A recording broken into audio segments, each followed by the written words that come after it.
Hello, good morning, you guys.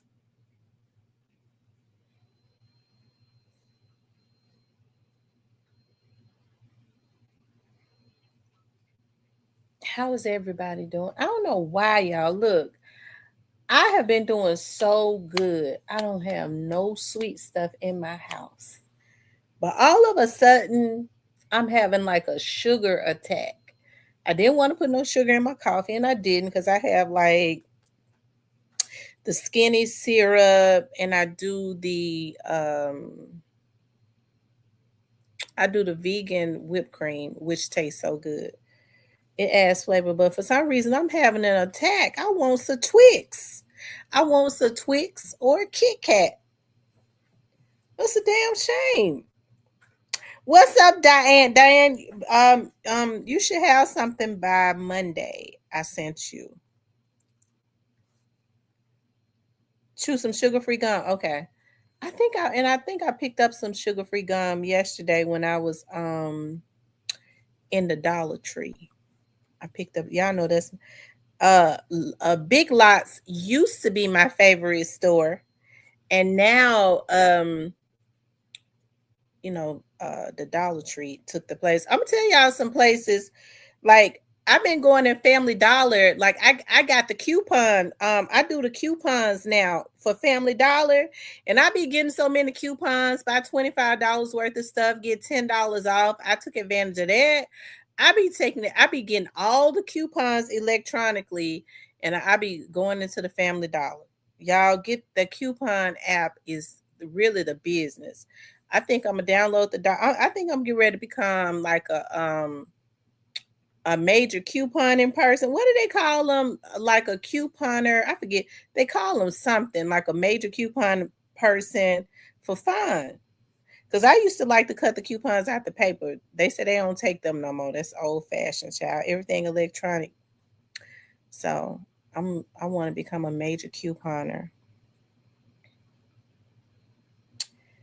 Oh, happy birthday. Y'all, today is Diane's birthday. Today is Diane's birthday. Today a queen was born. Okay. Y'all, everybody say happy birthday to Diane. Happy birthday. Hold on, let me see something. Because y'all know, oh, let's see. Wait a minute. I'm getting ready to see something.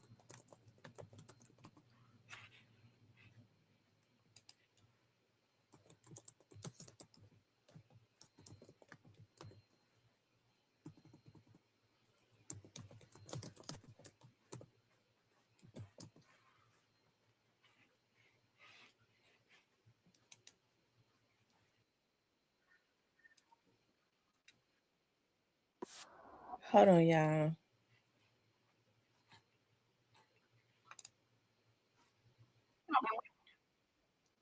Let me see something.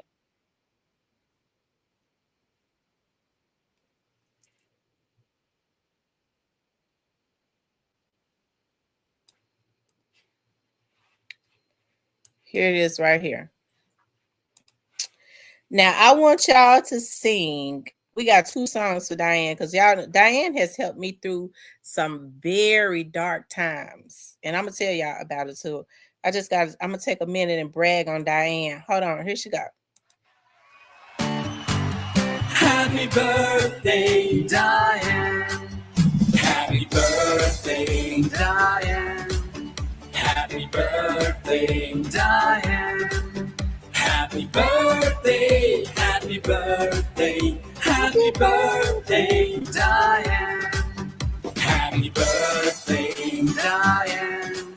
Happy birthday, Diane. Happy birthday, happy birthday, happy birthday, Diane. Happy birthday, Diane. Happy birthday, Diane. Happy birthday, happy birthday, happy birthday, Diane. Happy birthday, happy birthday, happy birthday, Diane. Shout out to Diane. We had had to go ahead. Y'all know we and here go another one. This is the last one. Y'all know we have to overdo it over here. We brag about. Let's see. Y'all make sure y'all let me know when y'all let me know when y'all birthdays, my moderators and stuff, because I like to just be sending gifts. I see something for myself. Go, oh, this would be a good, nice little birthday gift. So y'all make sure y'all tell me when your birthdays.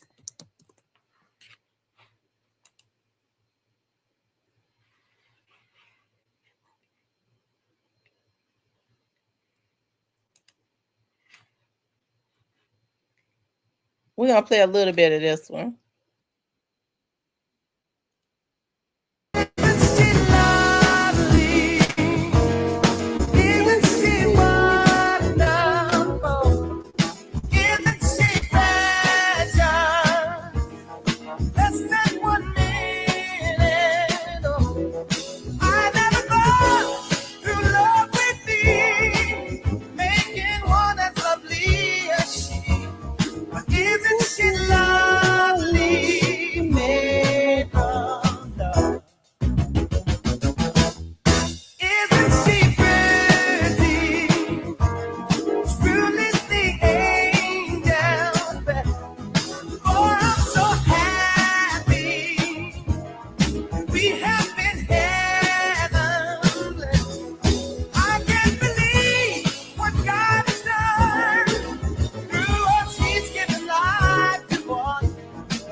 Shout out to Diane. I had to play that one. Y'all, I just want to take a minute and brag on Diane because through those dark times, and y'all never would have known it, especially like earlier this year when I was going through some stuff, like I was calling Diane all day. I was calling her because I'm gonna tell you something, y'all, it had almost turned in it didn't go there. That's why it's always good to have somebody to hold you accountable, somebody that you can confide in also. And I called quite a few of you all. It's just that I was talking to, and I never heard anything back because I called some of the other ladies too early part of this year when I had some stuff going on because I thought that it was going to turn into the War of Roses. I was thinking about that. Listen, I was thinking about she done changed her name so much. I was thinking about Tish. I don't know if she in here, Janice. I was thinking about Tish. I was calling telling Tish something a few months ago. No, earlier yeah, that had happened. And the first thing Tish was like, "Oh my god, oh my god, you know what? I'm gonna block him. I'm gonna." I said, "Tish, you can't block him on somebody else's channel now." But I thought it was going. I was thinking about that last night, and I got to laughing about that because she's a moderator on several people's channels. She was like, "I'm gonna block them on everybody's channel." I said, "No, you can't block them on everybody's channel, but you could definitely block them on my channel."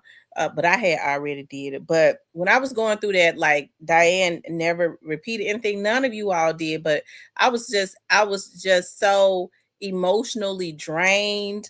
Diane was calling me every day, first thing in the morning, like 6 o'clock in the morning. I would sometimes call her.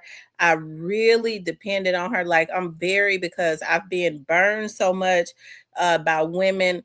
I've just learned to, and some men too, but uh women that I had considered my friends and stuff. Me and Vanessa grew up together. Vanessa has always been in the street. So we've always had, and I even leaned on her during that time. And she was like, what you need to do, go get that bus ticket and just lay it on his lap. Okay. But I was leaning on her. I was talking to her, and there was some things that took place, even in that situation. Diane helped me through it, because it's a lot of stuff I didn't talk about. Like even after I even had a hard time, even when that dude thought he was gonna dog me out. Hey, I had a hard time being real mean to him. just because I don't really have it in me. I don't really like to be mean to people unless they think they're gonna play me. I can't. That turns me into a mean junkyard dog when anybody think that they're gonna play me. Okay, I don't play those types of games. And so anyways, she was definitely a counselor. I was able to call her. I would call her sometimes and wake her up, and because I was feeling a certain way, just on a emotional roller coaster. And she definitely helped me through it. It was a lot of days I didn't feel like even getting on like live, and sometimes I'll be crying to Diane because I was feeling a certain way about certain stuff. And I was feeling a certain way about certain stuff, and then Diane would say, no, get on, Tam, get on. Like, people didn't know like what I was going through. I would get on, and I knew how to put my game face on, and we would y'all. That's why I say y'all don't know how y'all have helped me through some hard times, because Diane would be in the chat cheering me on, and saying funny stuff to help me to keep the energy up, to keep my energy and stuff up. And nobody knew what we had just finished talking about, what I had gone through.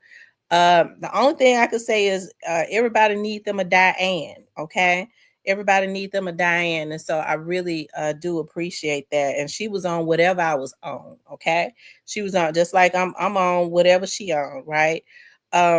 Everybody need to get them a Diane. And I do really appreciate each and every one of y'all. I was thinking about that last night. Like, I have so many women in here. Like, for me, it's so easy for me to shut down. But I think I've God has allowed me to like pick. Now, I've never been weak.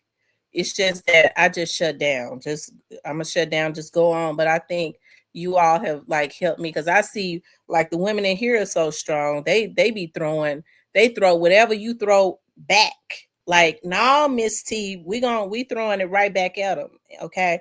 And I do appreciate each and every one of you so much. Um, you know, um, New to you, like even like Shan. I was thinking about that about Shan, how she's got like a quiet spirit, but she's a silent assassin like myself. And Joy Loves God is a silent assassin.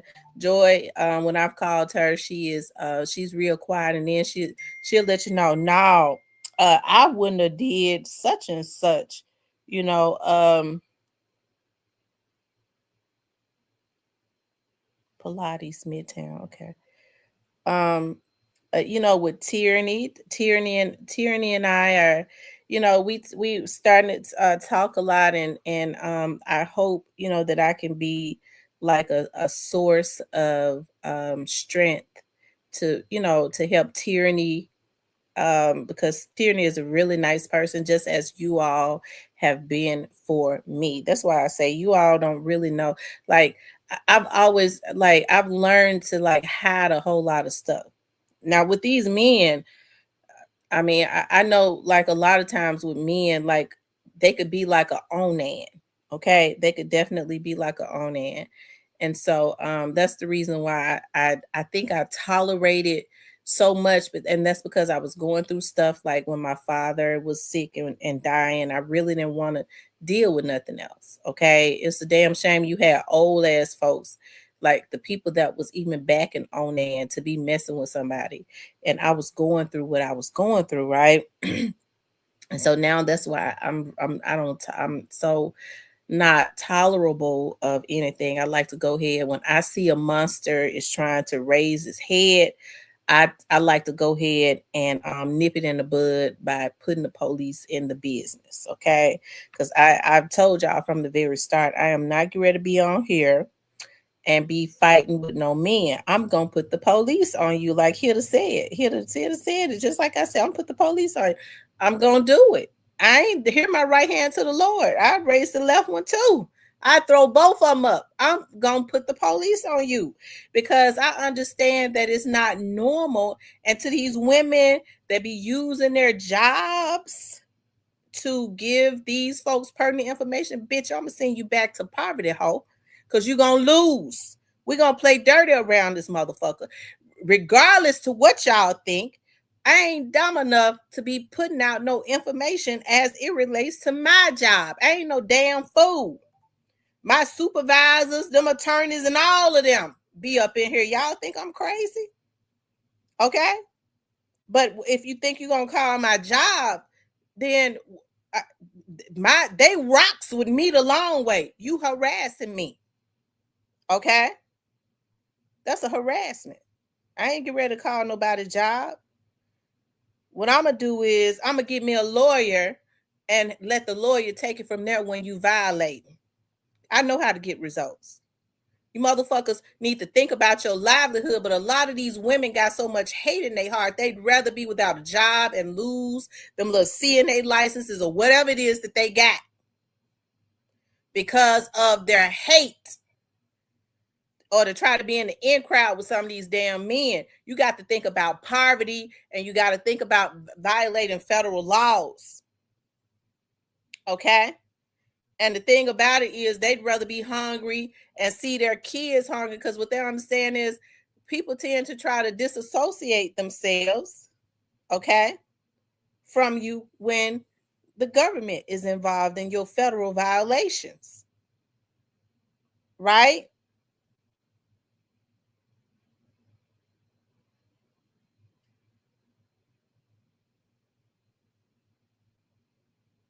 But anyways, I digress. Okay, working for the light companies and stuff.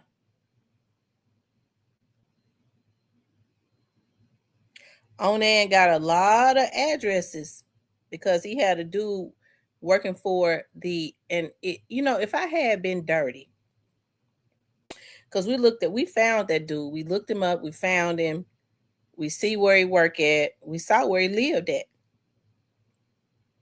And I sure could have did him dirty, because what he was doing was he was putting a lot of people's lives in danger. I'm gonna tell you something. Some of them folks that was working around me on with some of these people, they said you go too easy, because that ain't even a second thought right there. That shouldn't even have been a second thought. He's sitting up working for a light company and giving Onan, who has taken out a woman in the past. Don't get me started with the energies that man has had. That man has a dark energy around him. And for some reason, the energy had focused in on me. I don't know who I reminded him of. And he wanted to try to get somebody to do it. T-Jova. Okay. And you got somebody, an old, overgrown Negro, okay, working for a light company. That's his livelihood, giving out people's information. Okay. You got a chick in Alabama working for the VA hospital.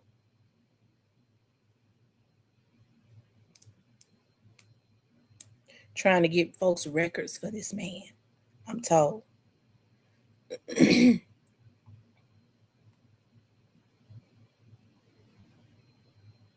Okay.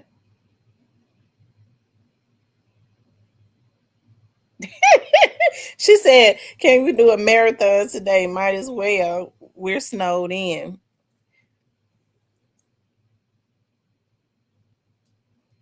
And so, like I said, you know, now I'm not going to even go back to that, because if something triggered me, I might do what I didn't do before.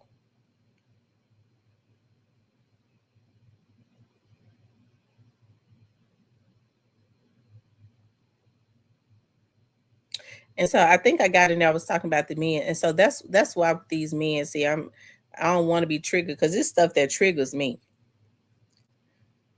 Lord, I don't want to think about it, because I mess around and do something. But that's one of the reasons why, because like I said, it's not even normal for men to want to harass women. And the most dangerous kind of man is a man that tried to get people and send them out to do their dirty work while they sit back with their hands clean. That's an old evil ass motherfucker. Okay. I definitely want to put the police on somebody like that, okay? Because they ain't no different than Yo Gotti, okay? They ain't no different than that type of group when you want to sit back and send folks out to do your dirty work. That's and see, most people like that don't have issues with lying either. You have to watch people that when they get mad, they will lie on you and they think they can jump on live and do it. She fuck all them police officers. If I had, it ain't nobody business. But that's the type of stuff I'm talking about, to get up on a live with so much conviction, and you know damn well you don't even know nothing about me or no police officer I screwed. Okay, other than the one I told you about. So those are the types of people that you really have to nip in the bud, because they are driven by another source. They driven by some type of evil entity, but you have to go ahead and put them through some hell legally so that they can start you supposed to put them through so much hell legally, they start rebuking that demon on themselves. Okay.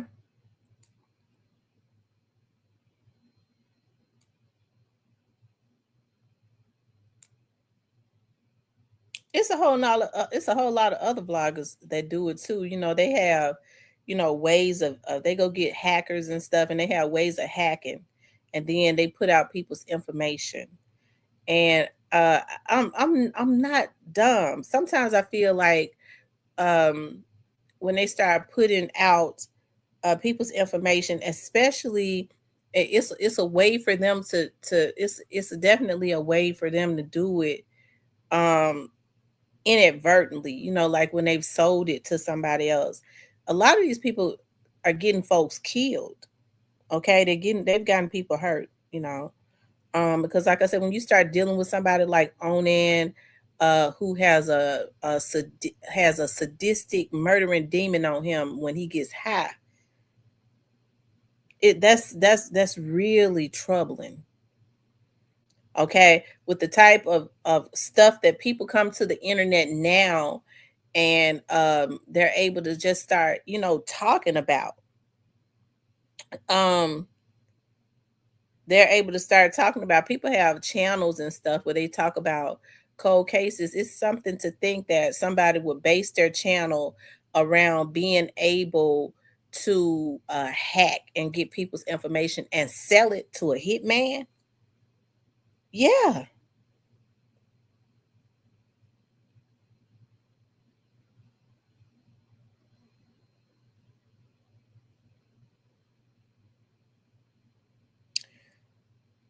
um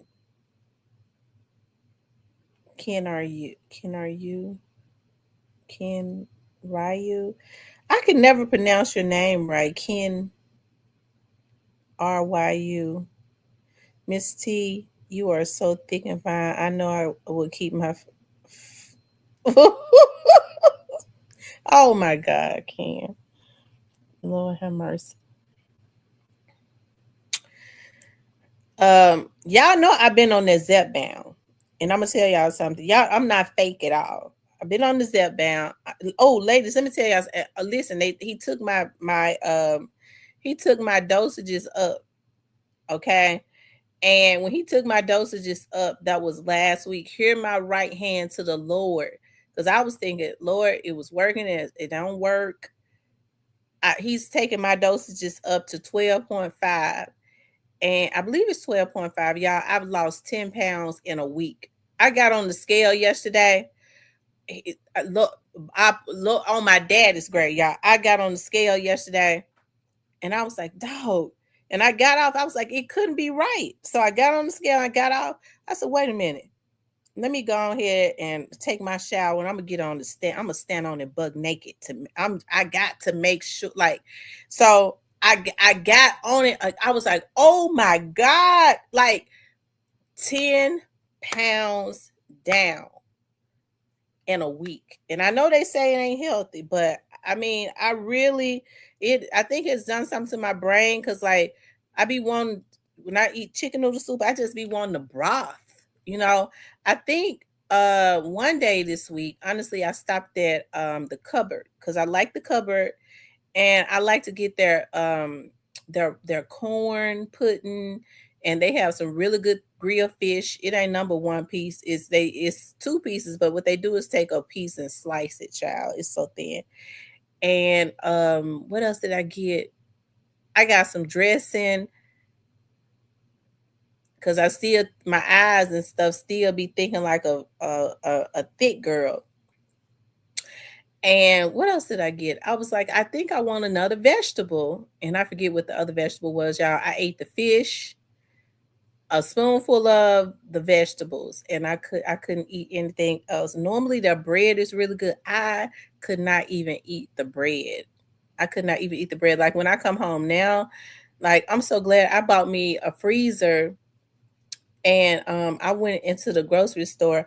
I went to the Sam's. That's why I said I want some of the guys to start donating to my Cash app because I went to Sam's and filled my freezer up. I had no idea that stuff came up to like 500 something dollars. I stood there looking at the because I was gonna leave it. I was like, what did I get that would make my bill 500 something dollars? So I was like, well, I hope it be some guys in the chat that can find it in their hearts to ring my Cash app and give me my money back. And my grandma used to say that, the men's supposed to give you your money back.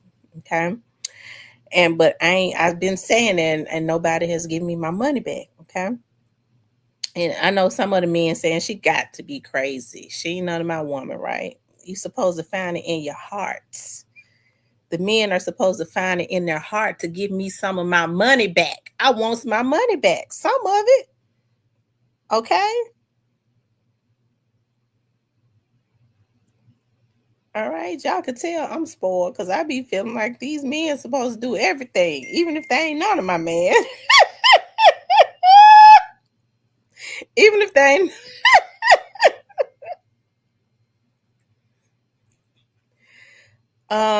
Right, they're supposed to be gentlemen. I would think they would say, oh, okay, Miss T bought her new freezer. She had to spend $520 at Sam's, beat me out of $520. Let's give her money back. Yeah, men used to say that. Baby, go ahead and get it, and I'm gonna just give you your money back. And then that's what they would do.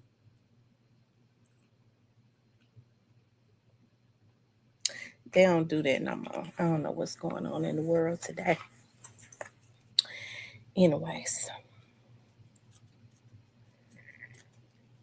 Anyways, y'all, what else is going on? See, the women are agreeing with me. Like the women are agreeing.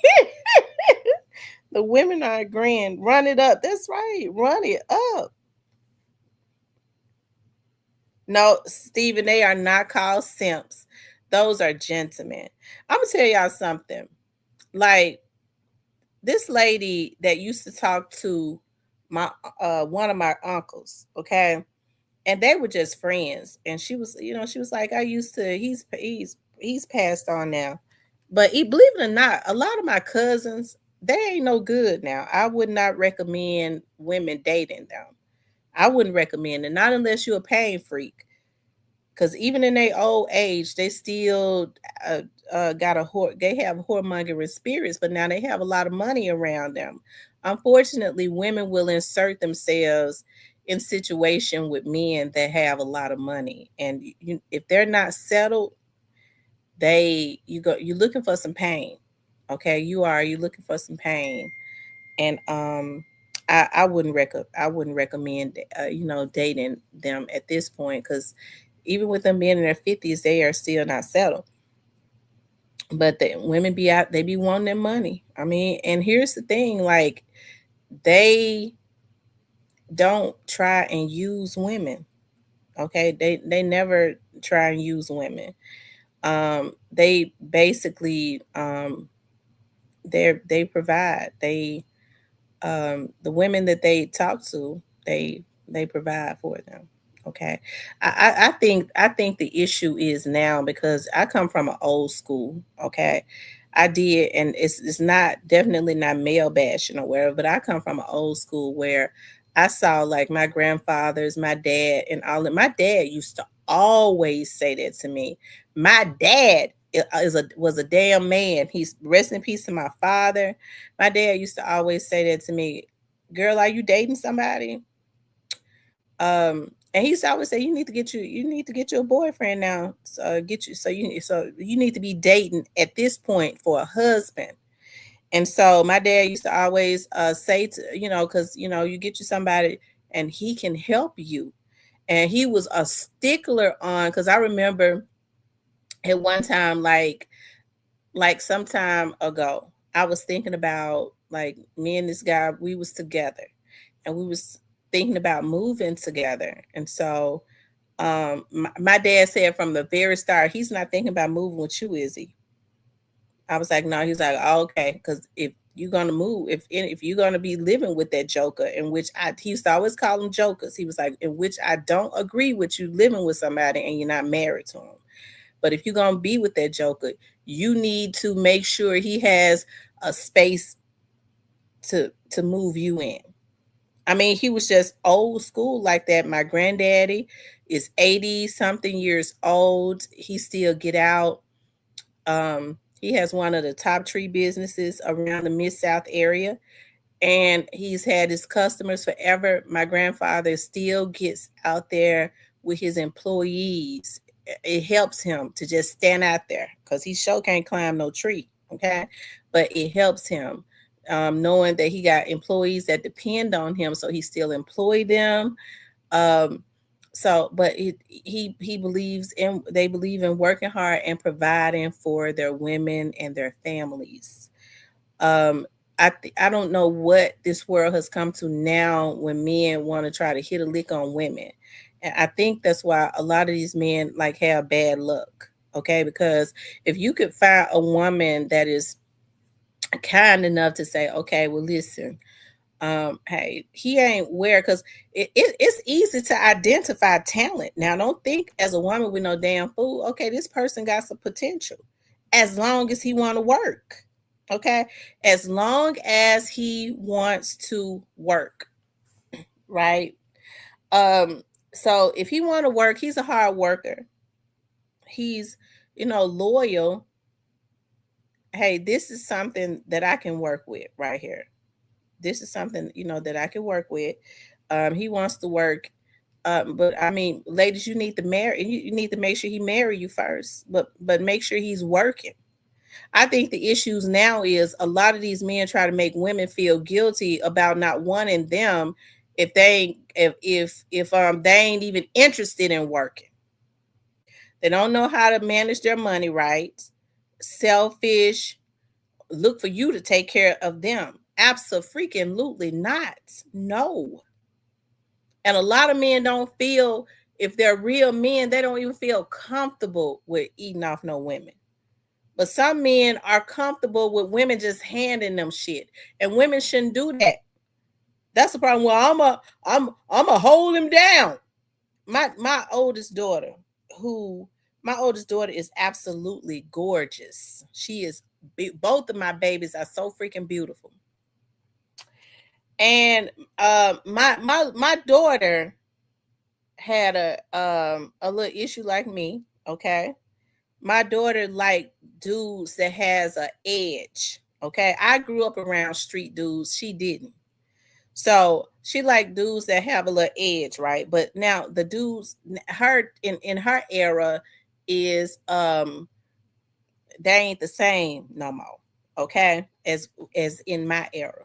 Okay, and so because in my era they believed in getting money. They didn't wait on no women to give them no money. They believed in getting money. Okay, and so anyways, so she like little dudes with a little edge. And so she was talking to this guy, believe it or not. I ain't gonna say who it was, okay? But his mama, she's straight up hood rat, okay? So now you have the mamas that's in on it. You's a woman, lady. So you already know as a woman, you trying to get over on my damn daughter. You got me messed up, lady. So I was listening to my daughter during that time she was dating that guy, and she had his mother would call her all the time. I don't mean no harm, but it ain't nothing good about no young mother calling her son's girlfriend all the time. I knew I had to watch that. Okay. I knew I had to watch it because I ain't ghetto, but I'm hood. I grew up in the hood to recognize game.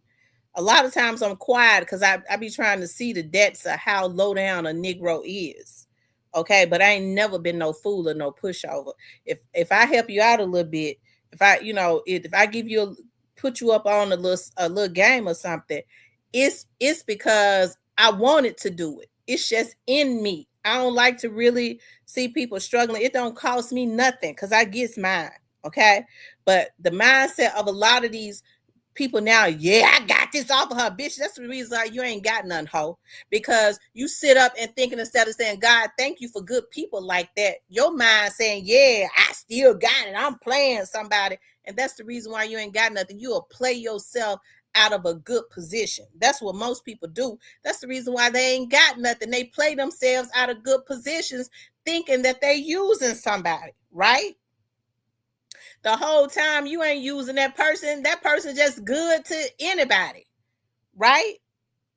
And so anyway, she would call. So I heard her say to my baby one day, you gonna hold him down though, right? I told her, I said, Noodles. I call my baby Nunu. I said, Nunu, get out. I need to talk to you. Get off the phone. I'll call you back. I said, I don't like that lady. That lady thinks, first of all, she ain't got no business calling my daughter like that. Bitch, you my age. Then you sitting up saying to my child, you gonna hold my son down. It ain't my daughter's fault you chose to raise your son. Sorry. I said, you better fix it, or else I'm gonna have a conversation with her. And you know how I am. I'm gonna have a conversation with her. And you ain't got to give me her number because I reach out to her on Facebook. As a matter of fact, I friended her on Facebook. My daughter said, Mama, please, I saw you friended her on Facebook because it gave her a notification that we had become friends because I was ready. I was going to let her know, bitch, you from North Memphis, but ho, I'm from South Memphis. You think you going to put your son on my good daughter? Okay. Anyway, that relationship ended. Okay, because I don't know what she was doing behind my back. I can only because my daughter my daughter in them works very hard. I ain't never known them to give no man no money. They been not. Okay, but for her to be sitting up telling you gonna hold my son down, lady, you better go back and crawl back in that garbage can you came out of. Okay. And see, that's what go on with a lot of these hood rat women, these gutter rats. They sit up, they are women too. And then instead of them raising their sons, choose you a good girl, make sure your life right. You gonna work and choose you a good girl and you marry her and take care of her. Okay? But instead, they get you a good food, son, and get something up off of her. Okay, I told my daughter stay out of North Memphis because I know I went in North Memphis and got pregnant with them. Okay, I didn't even know Binghamton was North Memphis with her, but I know I did. Okay, but I stay out of North Memphis. Okay, shout out to North Memphis though, because I love the North Memphians. All right, I don't want them to think I'm saying nothing bad. Okay, but my daughter was raised a little different. I knew how to handle them jokers. Okay. I knew how to handle them jokers. What's up, the Alabama hitter? Steven saying, Steven, what you talking about? I ain't seen none you said. What you talking about now? I know he must be mad about me saying something about these men supposed to take care of the women. Steven, that's how it's supposed to be. Okay. Y'all make sure y'all hit that like button. Okay. Make sure you guys please like, share, and subscribe. Okay. If you haven't subscribed to the channel, make sure you all subscribe to the channel. Okay. Hit the bell and send me something on my Cash App so I can get some of my money back from buying that deep freezing all that grocery. Okay. I would appreciate it.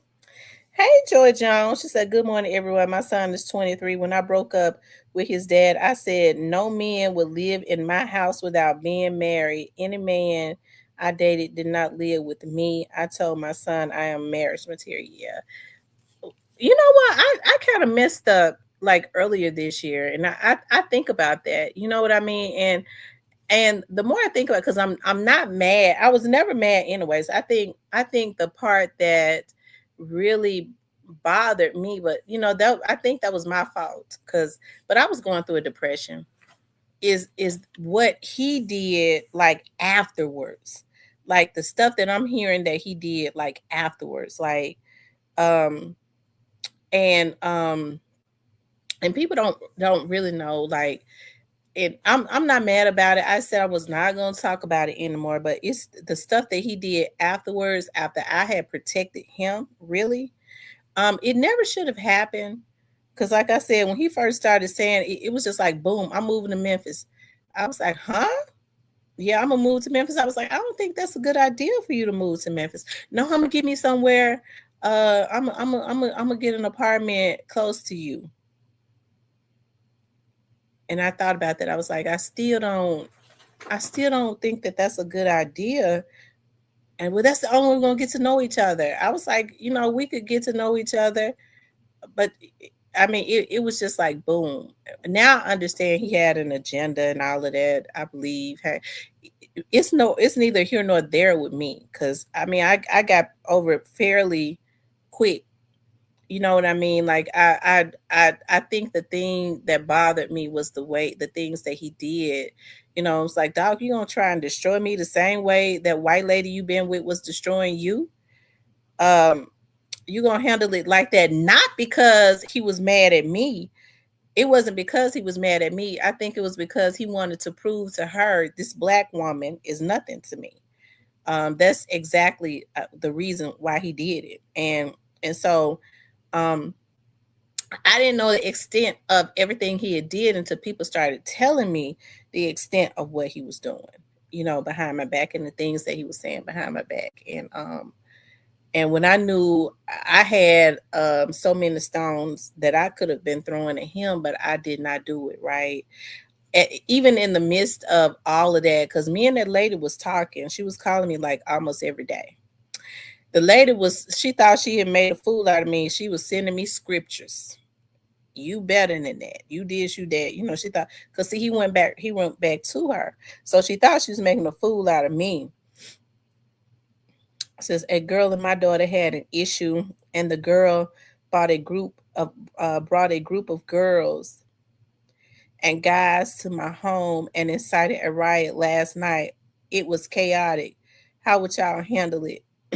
I'm on 10 about now. They came to your house. Ooh, now that's a hard one, because everybody has a right to protect their property and their family when people come onto your property with the intent to harm you. If I was you, whoever those people are, if I was you, what I would do is I would go and get a order of protection immediately. Okay, in case they ever come back. Okay, get an order of protection immediately. Your daughter needs to get an order of protection, and you need to get an order of protection. Okay, that's how I would handle it at this point, and get a police report and put it on file. And you have to put a police report on file. Then you have to go get an order of protection. Okay, in case they come back, because y'all know these young folks. Um, Unfortunately, okay, I ain't gonna say what I want to say, but do it that way, Diane. Do it that way, and then talk to the police about, after you do it, talk to the police about what you can do um to protect yourself after you do that, if they come onto your property, or even if they see you out and try to incite a riot and put your life in danger. Yeah, my mama bought me a beautiful little backpack. She bought me a beautiful little backpack.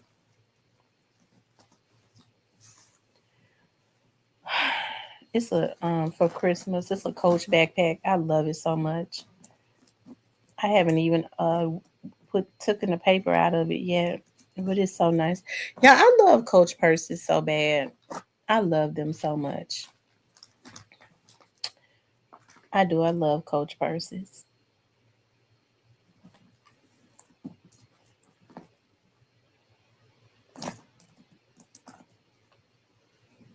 I like the real leather because their leather is better.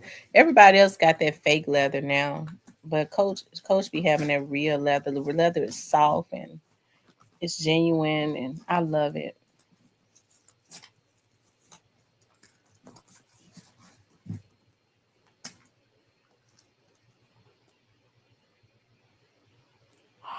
Oh my god!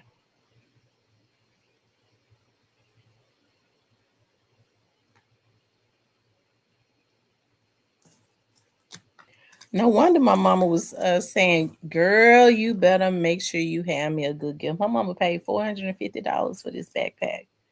I'm looking at this tag on it. I got her some nice gifts too. I really did. And then I turned around and gave her some money. So I guess I bought it. Really. I guess I bought it. But my mother still be trying to give me anything I ask her to give me. I appreciate that. I don't ask her for much because I be trying to take care of her. My mom is at an age where she has to be taken care of. That's why I don't understand like how people are adults and um they still putting their mothers and their parents through hell, like they still riding on their parents back. How could you be that age and constantly putting your mother through hell, your dad through hell, and looking for them to take care of you? When your parents get old, you're supposed to see about them. I love it when I see guys that see about their parents like that. That is so attractive to me. It is, and I think women should take heed too. Men that take care of their mothers and is over protective and stuff of their moms. Um,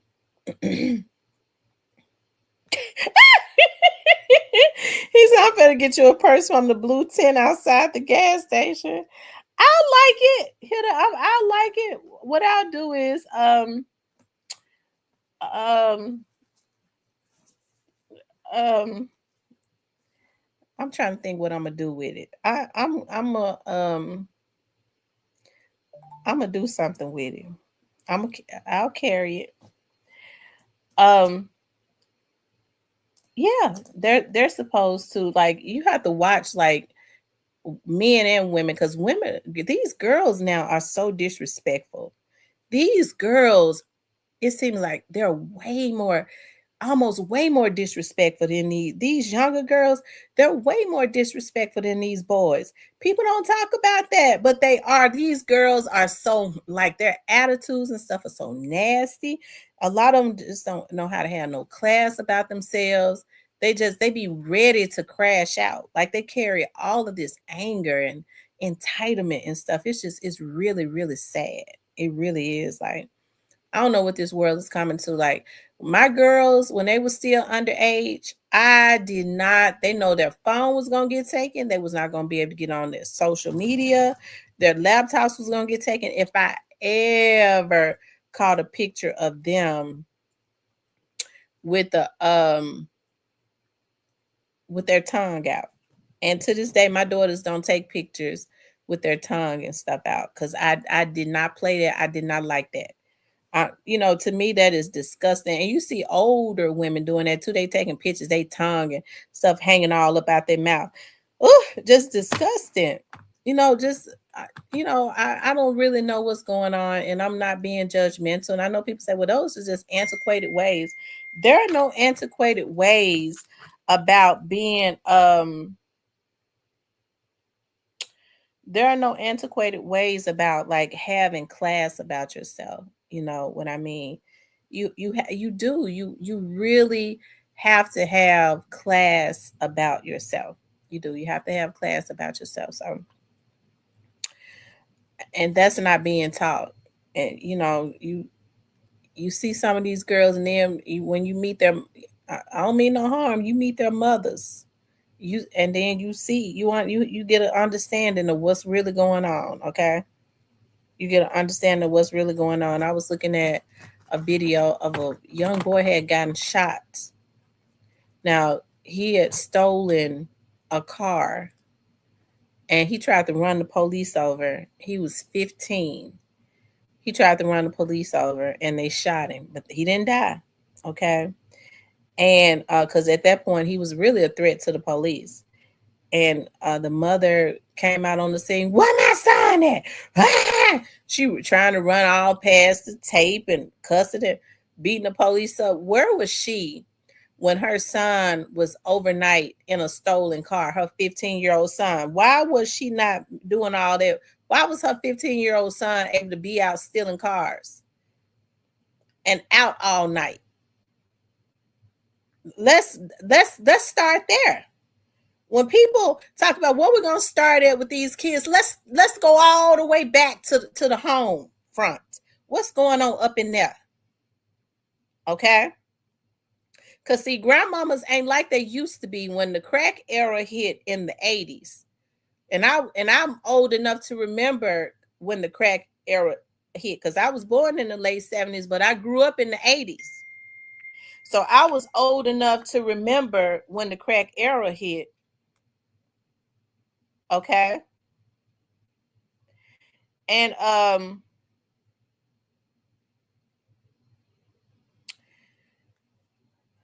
good morning.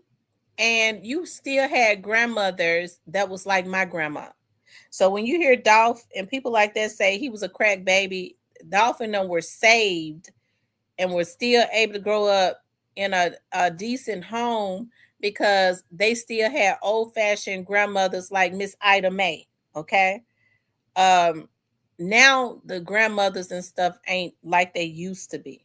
Okay, because grandmama now ain't but 11 years older than the mama, right? And everybody on the same thing. Okay, they all on something. And so unfortunately our kids are left to like a king, right? And mental illness is so prevalent now because it's engineered. So a person like a king is forced to fend for himself. So when you hear Finesse 2 Times say that King will do anything for some money, unfortunately they are, it's sad, put in, it's not it doesn't need to be said in a derogatory way, but that's the truth, because now these kids are put in positions where they just have to survive. Okay, so their loyalty is to eating. That's what it is. Okay, they've been in survival mode. It ain't nowhere in the world that King is supposed to have the vocabulary, the experience, and be talking about, I got to make this money. I need to take care of my family and this and that. That's a child. He should still be hanging from monkey bars, right?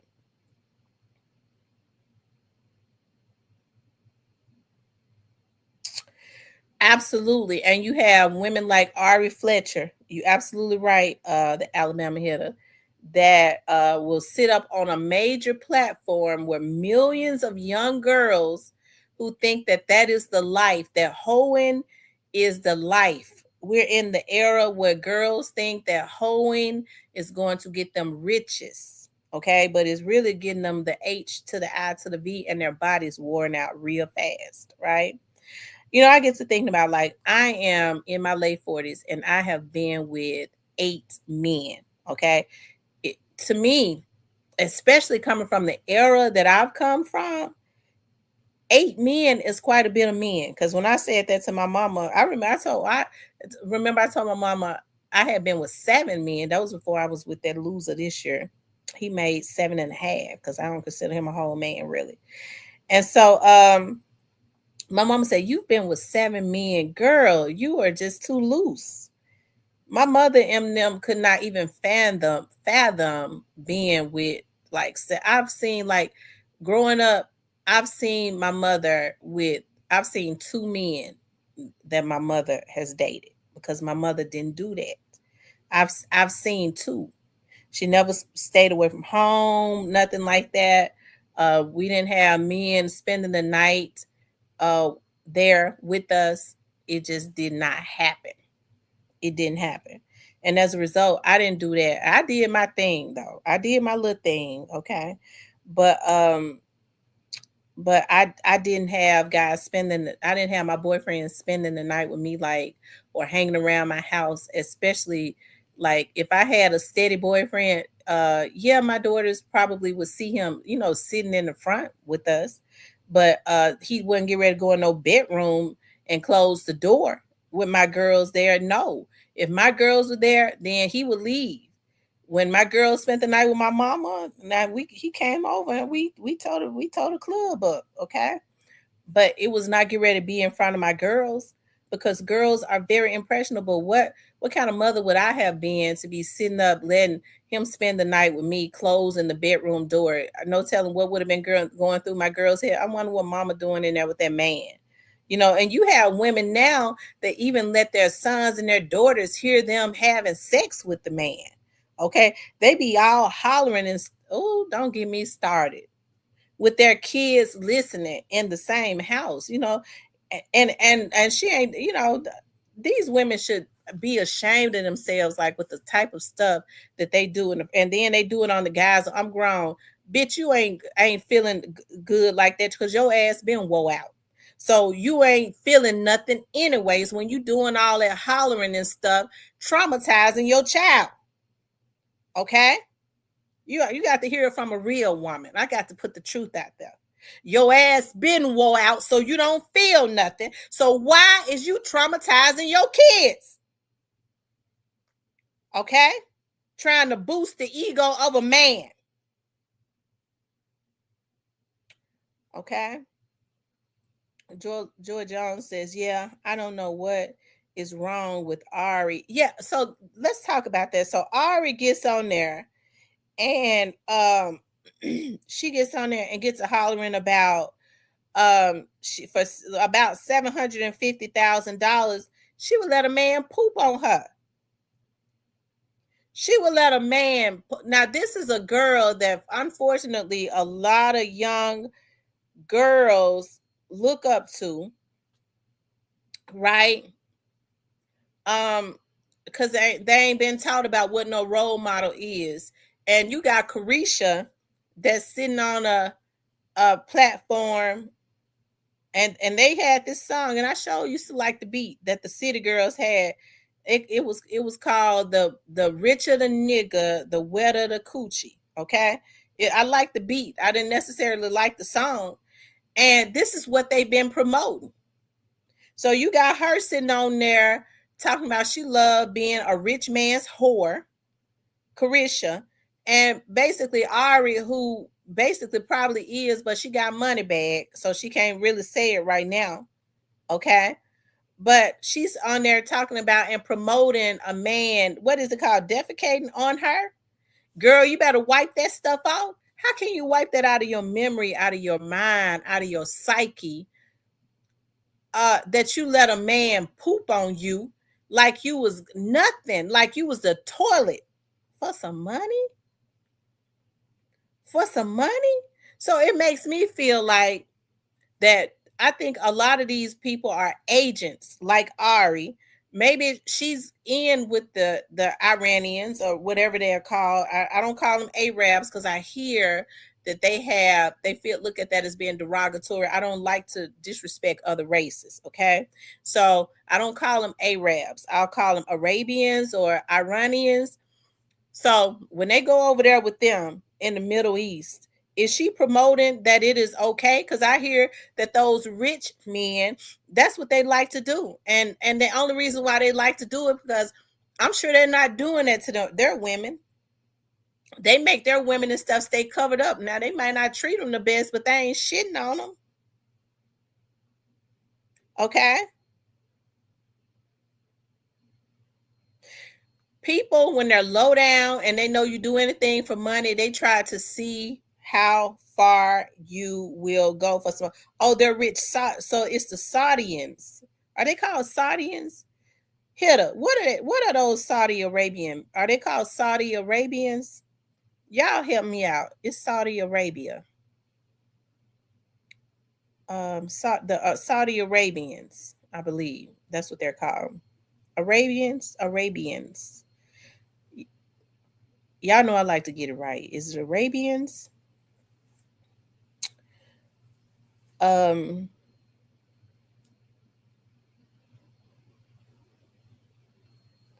oh, they're called the Saudis. Steven must not be in here. He must be at the gym because y'all know he would hurry up and said, Tamara, that ain't how you pronounce that word. He's supposed to have sent me a text by now telling me how to pronounce it. Okay, because when I pronounce words wrong, Steven would text me and say, Tamara, that ain't how you pronounce that word. Okay. So he must be in the gym. He must be in the gym. So it says those rich Saudi princes. Yeah, I mean, and to me that's sick. You think I'm gonna let you poop in my face and give me hepatitis. Okay? For some money?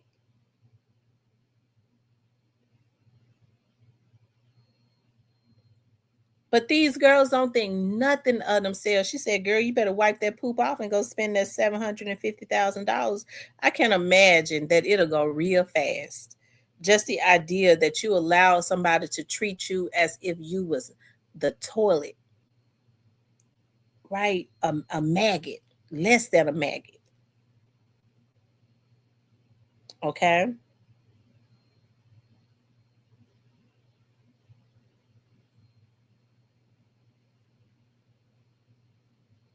Y'all know, and I'm gonna get back to that in a few minutes. Y'all know I love to look at like lions and whales and zebras.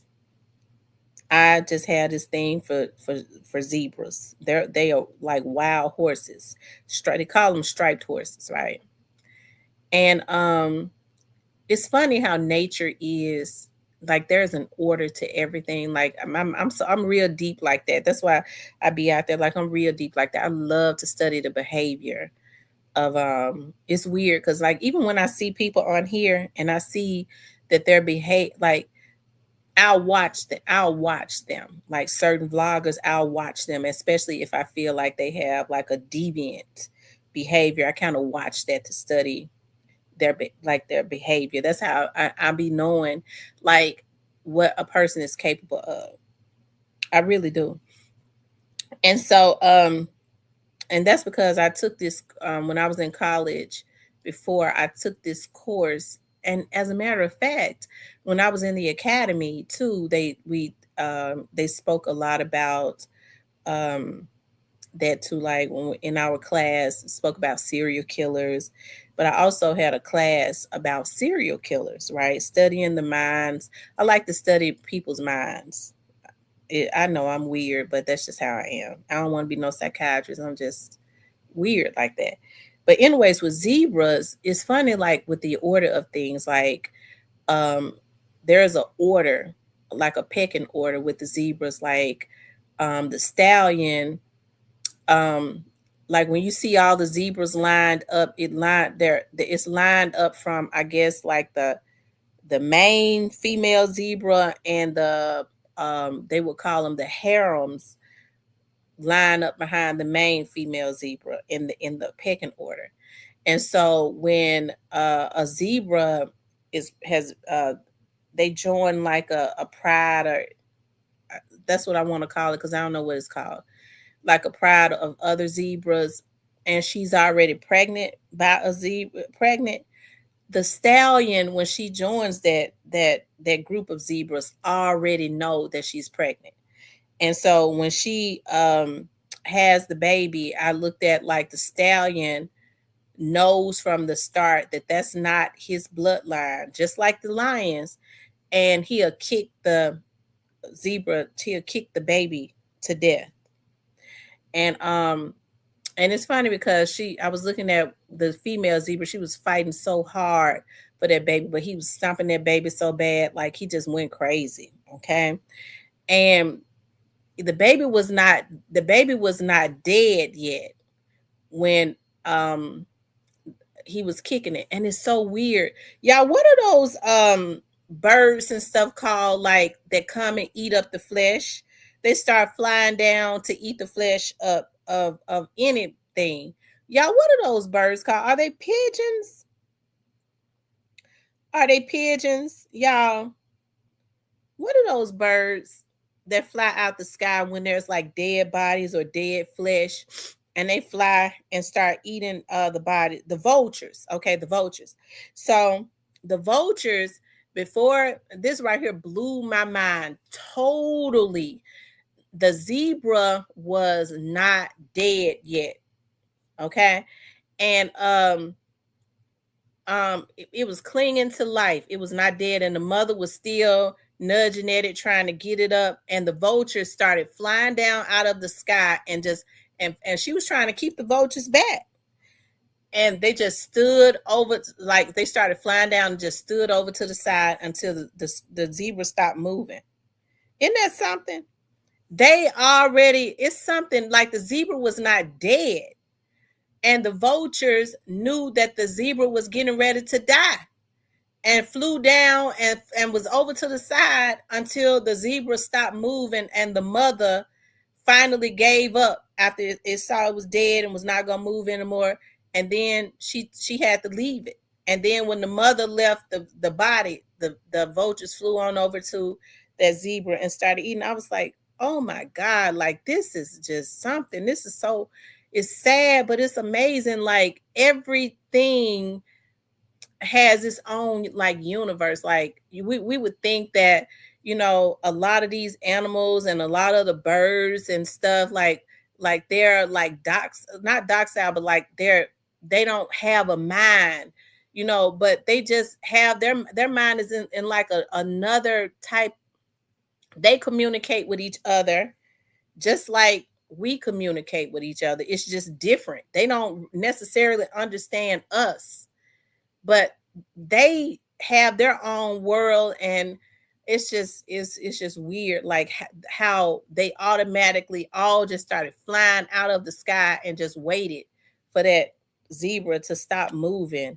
And then when the mother left the body of the zebra, they stood back and then flew on over and started eating the flesh of that animal. Like you would think, wow, how did they know that that animal was dead? How did they know that that animal was getting ready to die?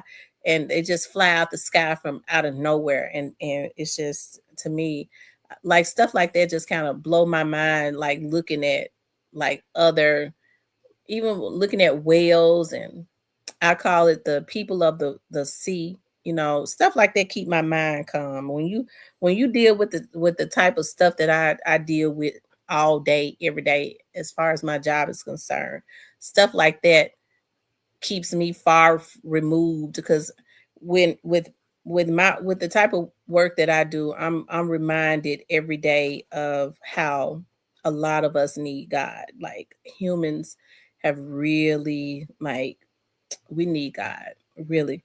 So I like to look at the animals and study about the animals, and it's really just mind blowing how disrespectful humans are to like animals. You know, how they go and kill the lions and the tigers, just for, and the bears and stuff, just for to hang on, put their head on their wall, or to make a rug. I was looking at a very, very popular pastor, and I deleted him too, in Memphis, and he took a picture sitting on top of a bear, and he was bragging about how the bear had just had some cubs, and he was able to shoot the bear, and he was like, this right here is gonna be my rug, you fat jelly back mother.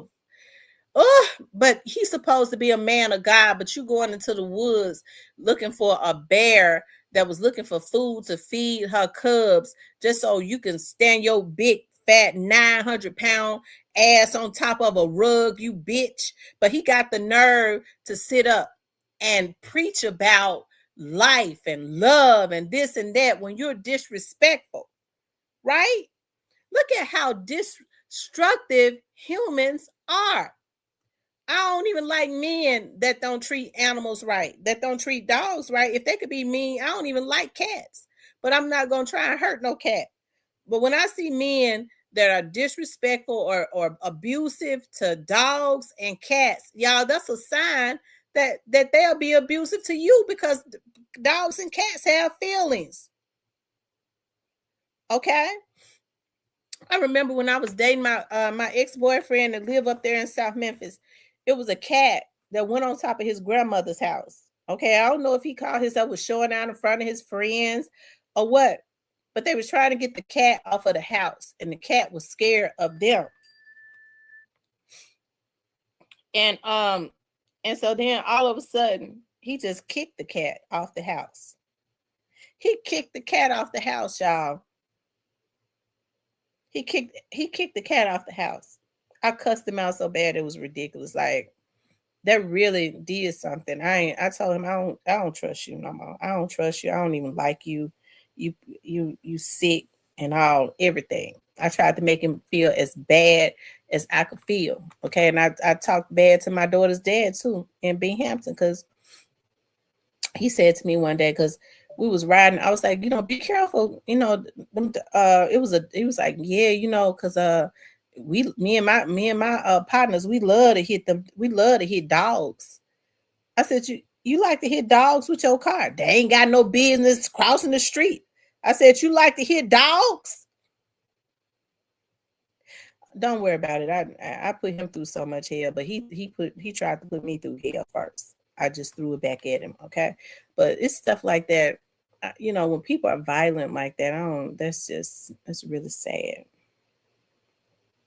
Yeah, because why would you want to hit a dog? Like, dogs and cats, they cry, all of that. People that like to kill animals, they have a fantasy of killing people. So they start out, I studied about this. So they start out killing animals. That's what they do. So ladies, I'm telling y'all, I'm trying to put y'all up on some game. I done studied about this stuff. It is definitely a dark soul.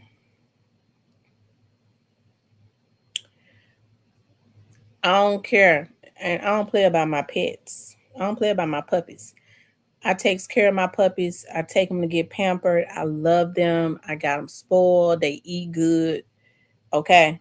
You think I'm gonna let somebody come up in here? If you don't like dogs, you don't need to come around me, because you can't come in here kicking at my dogs and shit, because they ain't used to that. They gonna sniff anything that come up in here. You might be stinking or something. I don't know. But normally they don't recognize your scent. But if you don't like them, what you need to do is say, I'll see you later. Because if you kick at my dogs, we're gonna have a problem. My dogs are pampered. You ain't gonna mistreat them. Okay. They sense things. Okay.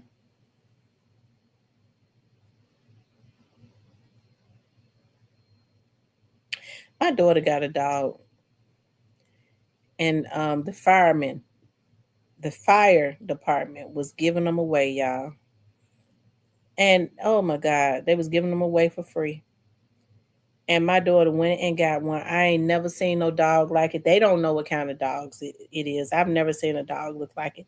The hair on the dog is real coarse. It's black as tar, and the eyes is black as tar. Okay. Oh, I said, Lord Jesus, I ain't never in my life seen a dog this ugly. But she growing on me though. She named her Coco. She named I think no, my sister got one. My sister named hers Coco.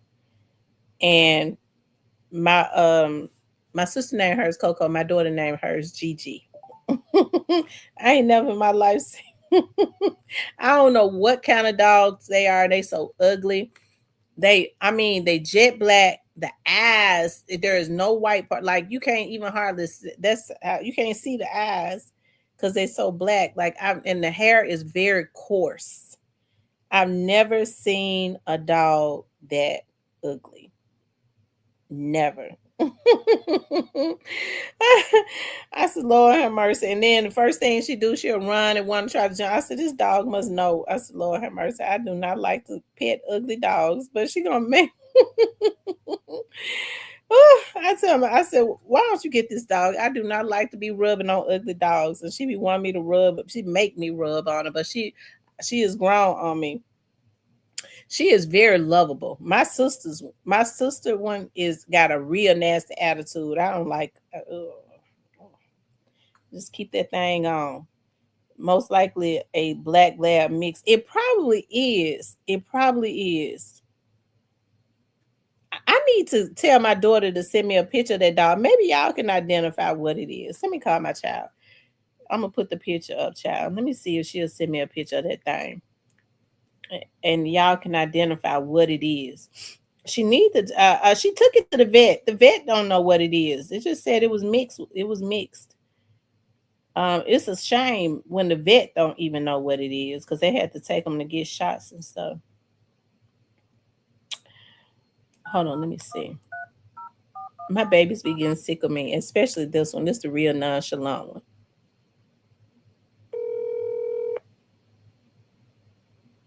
Watch this.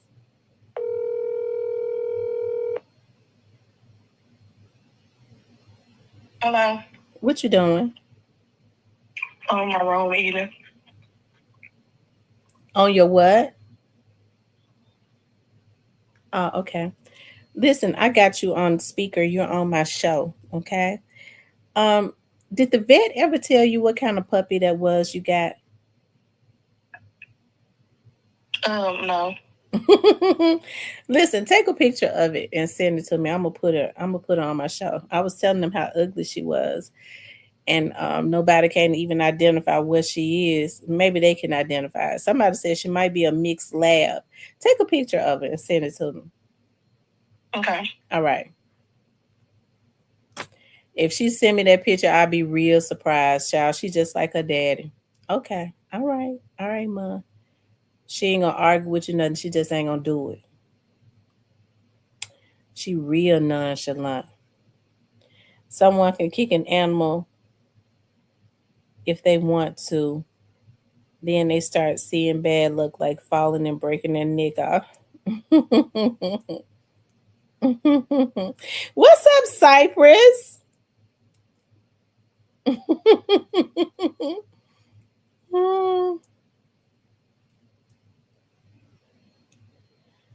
I just sold all my puppies a couple of weeks ago. I had two black chows.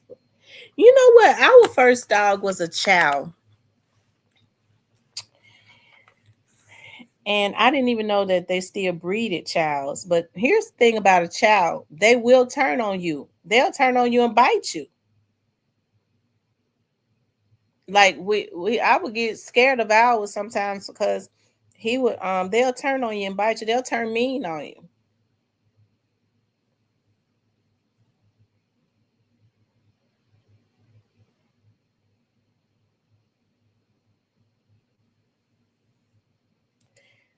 I wonder what they breed chows with. Like I wonder, are they like half wolf or something like that? Because you have to be careful about, like, they breed some of these animals and those genetics instinctively, because of their genetics, they be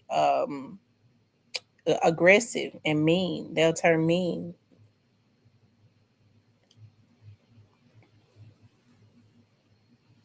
That's why I don't understand how people like want to have like lions. They want to raise like lions and tigers. Because that boy in Dallas, Trap Boy Freddie, he had that tiger.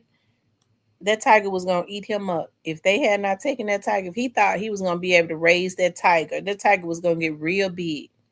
If he thought he was gonna be able to, if that tiger, he had kept that tiger a little longer and it got real big, they was gonna find him. Somebody was gonna walk in and I guess find what was left of him, like what was left, because that tiger was gonna eat him up.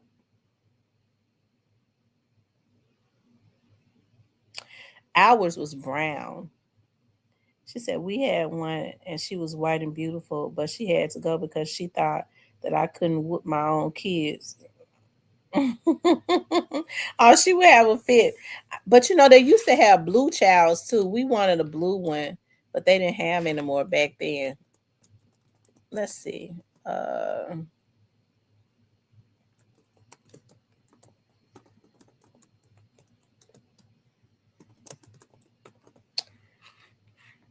Yeah, they are beautiful, but they're mean. They get mean. I can't have it. I can't have no child around my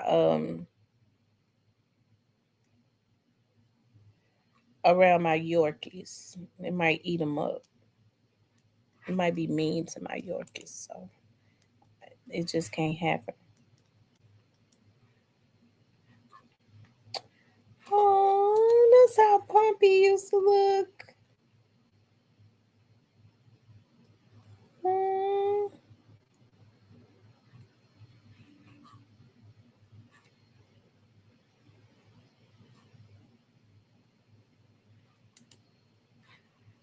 My auntie had a white one. She named it Lucky. And now Lucky was very friendly. Lucky was a girl. She was very friendly. Ours was a boy. My sister named him Pom Pom. My grandma asked my sister, "What you want to name him?" And my grandma was like, "Well, she was like, well, my sister gonna name him. She gonna name him." And so then she told my grandma, "I want to name him Pom Pom. Like the pom poms, because she loved pom poms at that time. She was a little girl." And that's what we named him, Pom Pom. Pom Pom. Oh,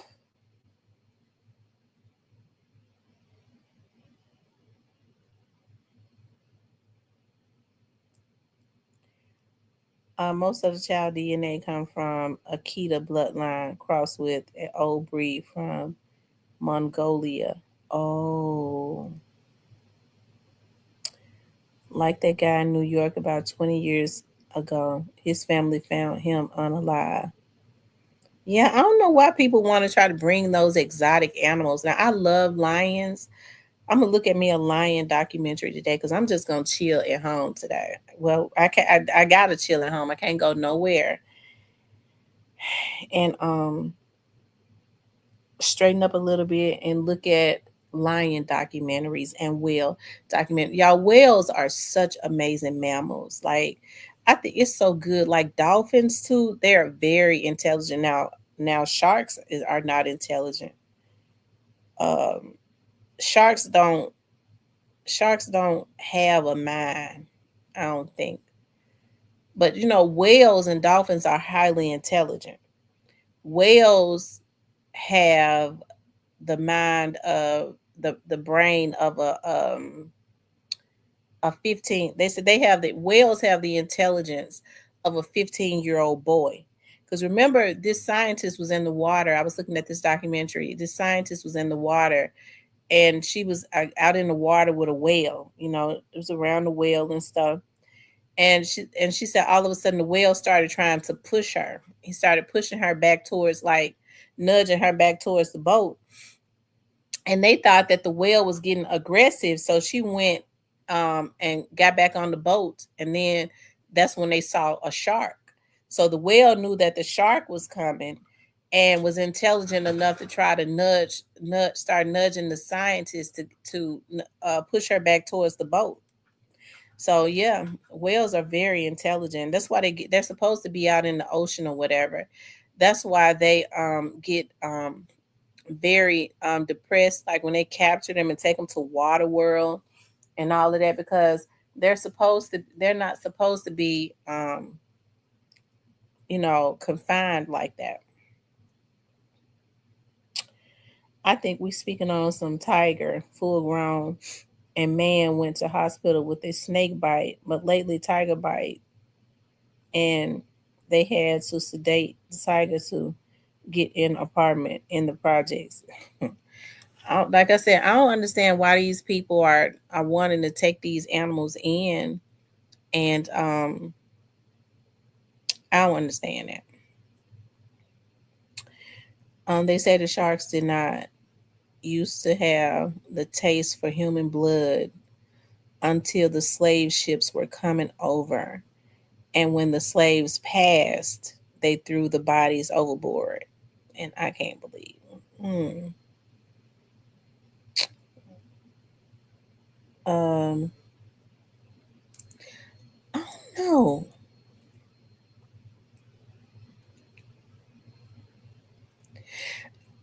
Because you can almost swim next to a shark, I think. Not unless you start breathing or you know, I think their minds are set up to think if you start trying to swim fast away from them, they think that you're food. Okay, because they eat other fish. And so then when they bite you and their blood come out, they're gonna, that's it. But whales are very, even like killer whales, um, they're so intelligent. They don't kill people. They kill other whales. That's why they're called killer whales. Y'all know I know about all this stuff, child, because I love to study about this stuff. I do. I'm just so fascinated with certain animals. Like I said, like whales, dolphins, and not tigers. Tigers are very boring. They like to be alone. Lions are more, as weird as it may sound, family orientated or whatever. Animals seem to have more sense than a lot of humans. I was looking at this documentary on a lion's pride, and this pride didn't have a male lion, but it was a lot of cubs. Okay, teenage cubs and young cubs. It was like 3 or 4 female lions, and they had started starving to death.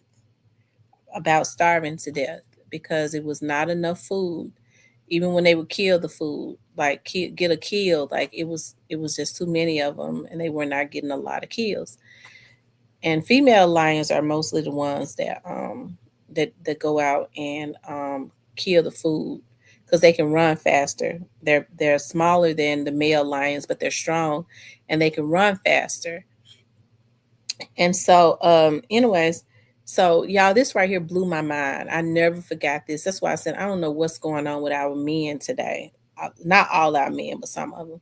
So so it had gotten so bad, like the pride had started really just starving to death. And the female lions, this blew my mind. Once it got really bad, they laid out and started wailing. Like, whoo, you know how lions start wailing?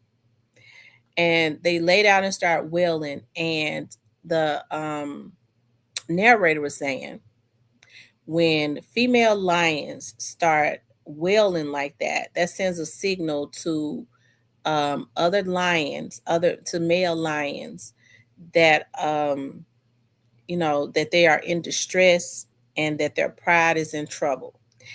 And any male lion that does not already have a pride, that is not already over pride, like a nomad lion, is obligated to find their pride and come and take over their pride to help their pride to survive. So I was looking at that, and those lions started wailing within hours. A male lion that did not have a pride showed up and basically took over the pride. And hey, they help, like when they have those big buffalo, the women can catch the buffalo, but a lot of times if they're really big, they can't take them down. So it takes like a male lion to come and help them take it down after they've already, targeted it. And here's the thing: a lot of the male lions, like I said, they're bigger, so they can't run as fast as the females. But also, the male lions are there. They have to keep, they can't get hurt in hunting and all of that because they have to be in enough tip-top shape to. They basically protect the pride. Even the animals know that they're supposed to protect their families and stuff. That's I don't understand what's going on in this world today, where you have a lot of men that don't even want to protect women. They will get around and because now what I'm seeing is, and I see this every single day, there are so many, unfortunately, a lot of these men have been traumatized. That's why these women got to be very careful about who they allow around their sons. These boys, the traumatized boys grow up to be traumatized men if they don't get some help. And so they have this sadistic type nature of wanting to do something sexually deviant to women and girls. Okay. And what's so sad is you'll have a young man who ain't even strong enough to protect his girl. You hanging around dudes, and one of them is a sexual deviant. The young lady is trusting you. She with you. Okay. First of all, it's something wrong when you're hanging around a sexual deviant. But if he make his move, they all decide that they want to do something to the girl. The young man that she with, he ain't even protecting her no more. Because now men look at women as being garbage, just something that they can use and defecate on. That's the reason why I don't trust Ari, that she, I think it's wrong for women like Ari. They obtain some type of fame and they put into the atmosphere. They have these platforms to constantly push that. Yeah, ladies, it's okay for you to let a man poop in your face if he gonna get your money. And that's why you hear a lot of girls like, yeah, run me my money, give me my money, I'll do anything. Remember, Sko had the girl that claimed that she was screwing straight drop when he was on the run, right? This was a young lady. She was young. And she was on Sko's show. He was interviewing her. And they asked, about who all did she see, was there anybody else, like any other rappers when she was traveling with Straight Drop? So she said he was paying her, right? She said he paid her and he wanted to have sex with her without a condom. And so the girl bust out and said, I mean, I don't really care. I would have effed all of them if they would have paid me. And that's messy, for young girls to think like that, that you want to spread yourself that thin just for some money. Your body is the most precious thing, right? And you got to be careful not only about the fluids that you allow to be injected into your body, okay? But you got the spirits also. Like your body is your temple. So to me, I don't. It's just messed up what is being promoted, but it's only really being promoted in our community. Okay, Black women are very beautiful, have always been very advanced. We come in all colors, shapes, and sizes, and there is a hit on Black men and women. Unfortunately, Black men who are supposed to be leading the community, they fall right in line with that, for them to go to the top. And that's why they don't stay at the top. I feel like that's why a lot of bad karma follow these men, because the woman is the blessing. Okay. And so I think that's why, stuff is put out into the atmosphere for Black women not to know who they are, and to have low self-esteem, and promote being a whore. And it's okay to let a man pee in your mouth. Girl, he gave me $5,000 to pee in my mouth. If that ain't the most disgusting thing in the world. And now you have this sexual deviant behavior. You have men that cannot even have an orgasm unless they're doing something sexually deviant. Okay, I got to be able to poop on you. You got to be able to pee in my face, skeet in my face. That's piss. Okay, so when they get, I like it when she skeets, so I don't want you. You a pissy face. What I want to kiss you for? Sexual deviant behavior. That's not being judgmental. That's being truth. Now, when you have women like me that speak truth about this classless stuff that's going on, they try to say that I'm judgmental. Fuck you. Okay, that's how I feel about that. See, when people get to saying stuff like that, because see, I come from an era where, listen, I ain't trying to get approval from nobody. People got to start speaking the truth, and they got to start doing it unapologetically. It's one thing when you pushing hate, that's wrong. It's another thing when you speaking truth. Fuck you if you feel like I'm being judgmental. Y'all need to get some class about your damn selves. And a lot of you Negroes is deviants. You need help. Okay, that's what they ain't teaching.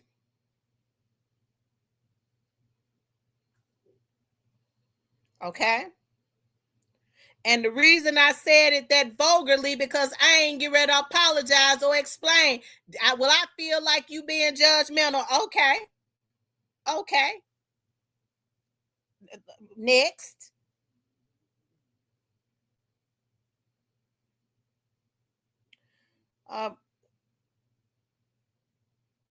And some females are sexual deviants too. Yes, they are.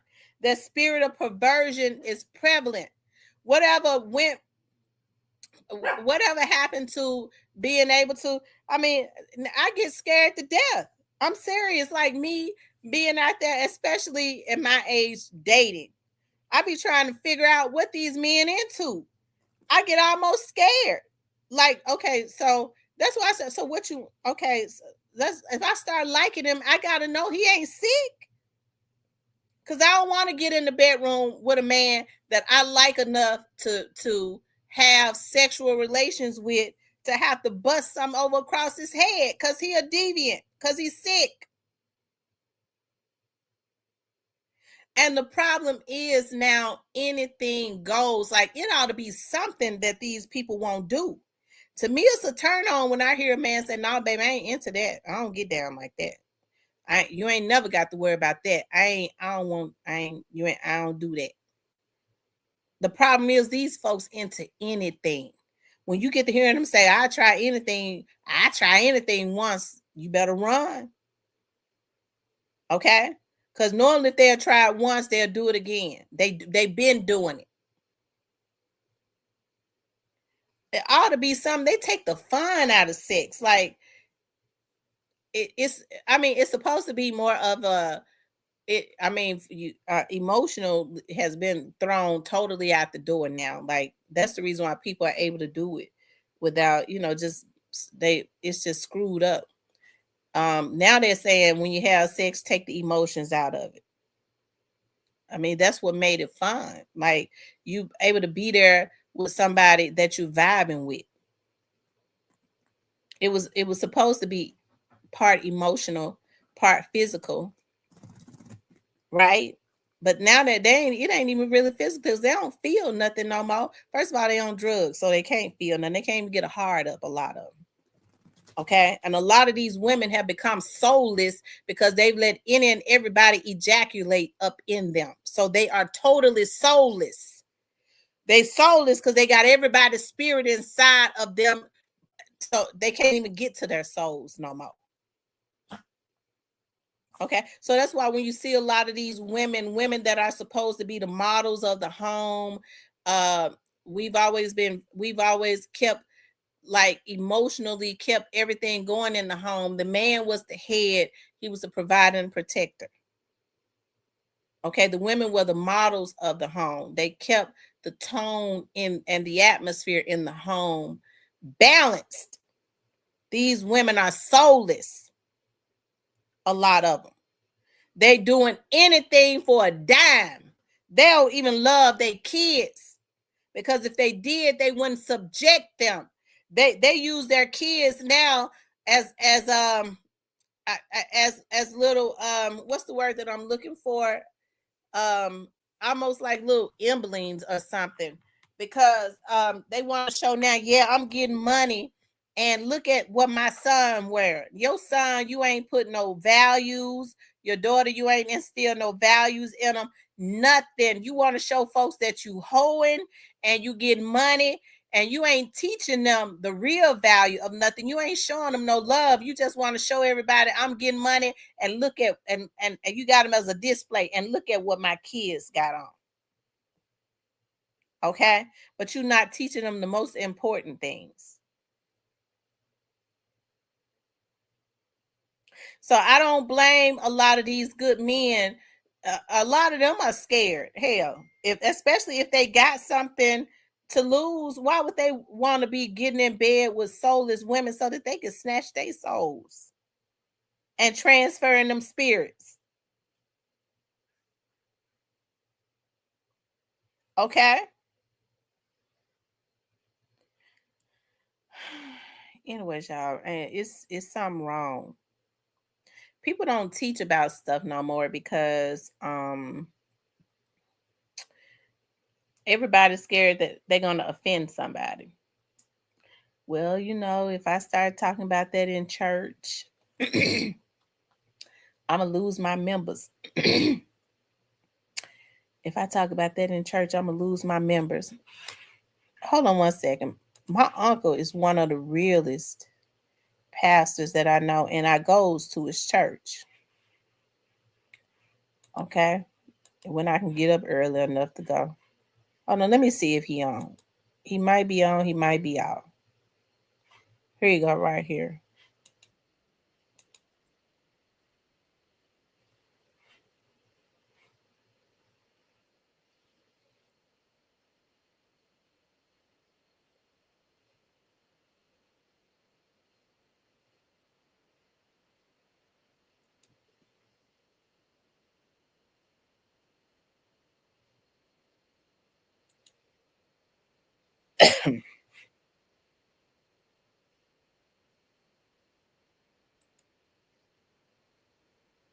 Hold on, y'all.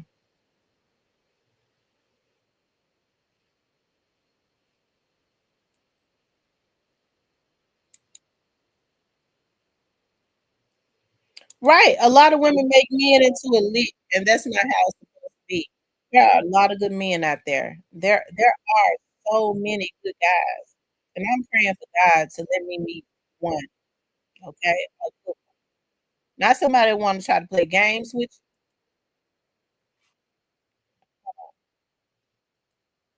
you. An intelligent designer behind it.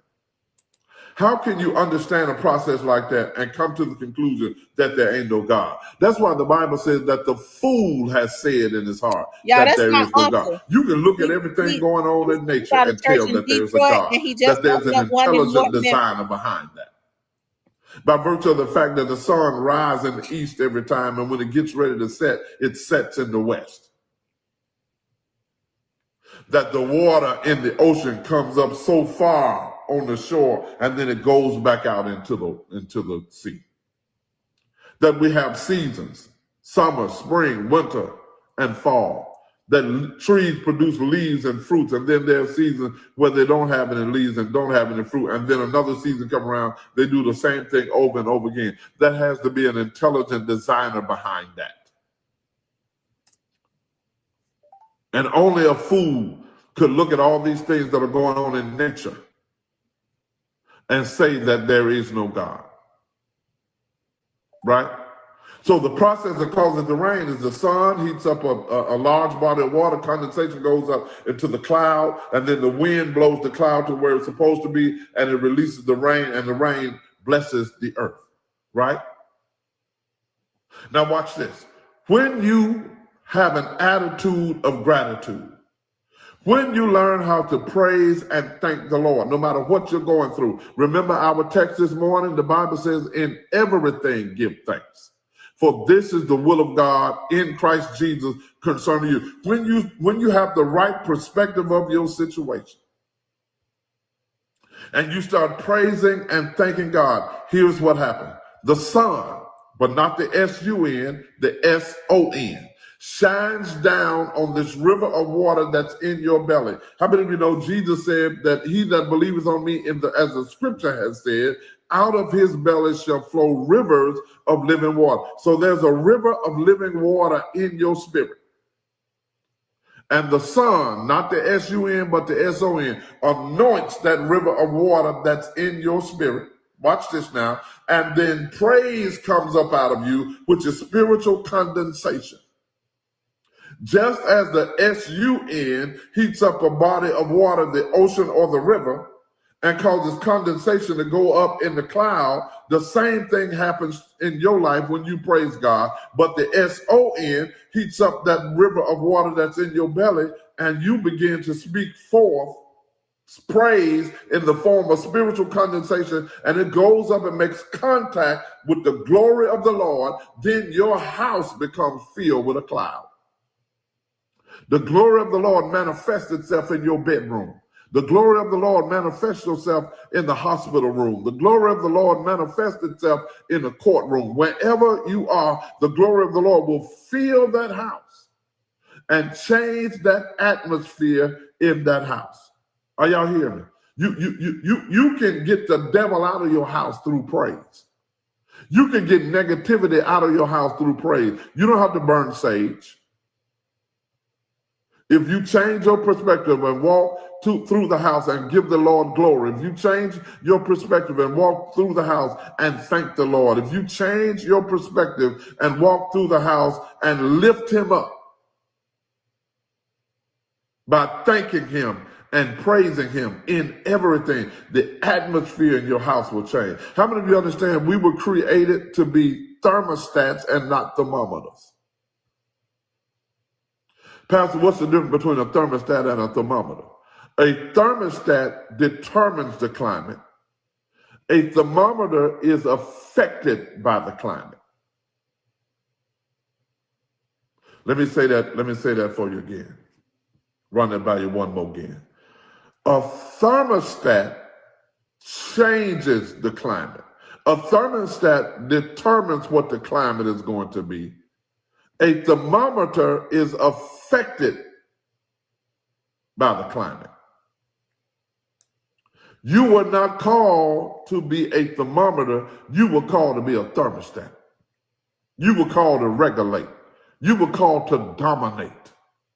You were called to be a shot caller, a boss, the head and not the tail, above only and not beneath. How many of you understand that Adam was a thermostat that the devil turned into a thermometer? Adam regulated the climate in paradise. As long as he was obedient to God, the climate in paradise was hot. How do we know that? Because they didn't have on any clothes. When the enemy comes in, to make a long story short, and finished doing what he did, the environment went from hot to cool, and then it went from cool to cold. I don't have time to explain that today. But Adam went from being a thermostat to being a thermometer. And you got to shift your thinking back to that of a thermostat. Pastor, what do you mean by that? That any environment that you find yourself in, you get to determine the atmosphere in that environment. By doing what? By being grateful. By being thankful.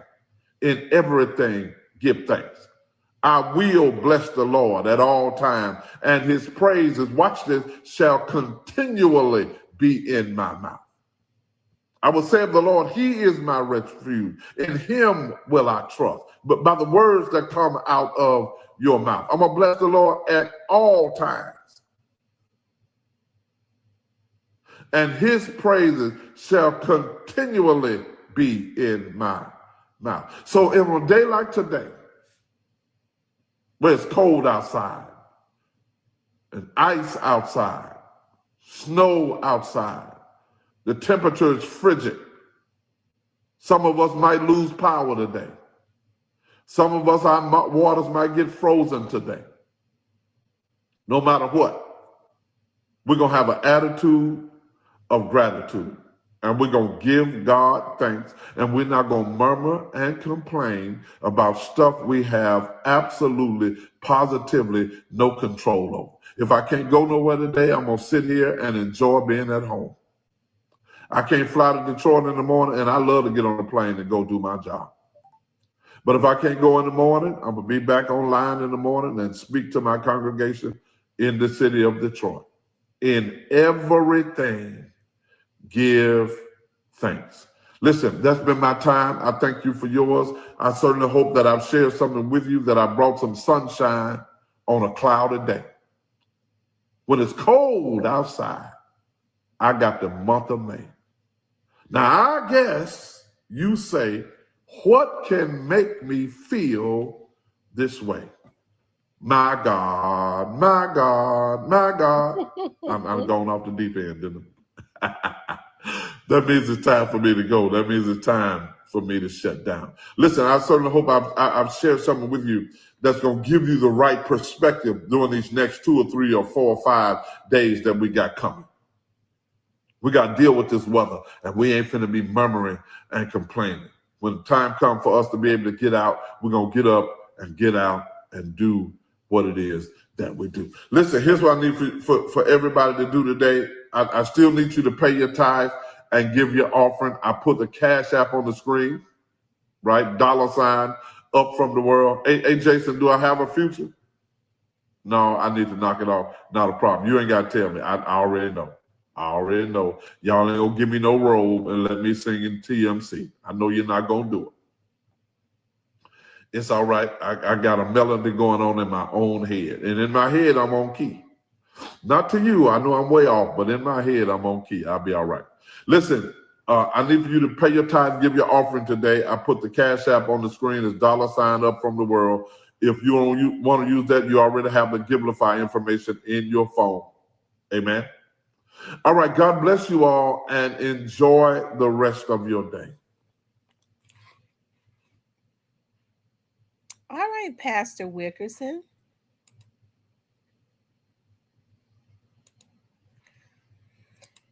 He is amazing.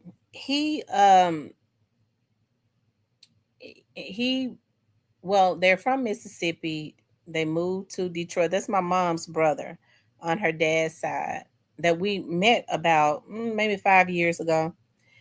And he moved to Detroit and he started a church in Detroit, and he was on CNN because he was the pastor that went into a neighborhood in Detroit and bought up several blocks of houses, of vacant houses that had been vacant for years, and they thought he was crazy. Why is he buying all them houses, and what he gonna do with them houses? He fixed up all of those houses and he rented those homes out to his congregation who didn't have houses, and he said that God had told him never charge them over $500 in rent. And so what he did was he helped them while they was renting the houses. He helped them to get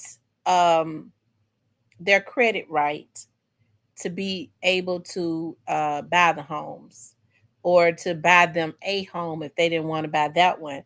And then they would move out of their home and he would move another family in.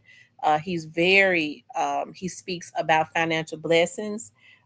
He's one of those pastors that teaches you about investments in properties and how to clean your own credit up. And I think I've spoken about this before, because it's real easy for us to get over budgeted. Because when you have a business, what you could do is, like, I'm not over budgeted because I can pay my bills. Our debt ratio is, because you'll start getting all them credit cards, right?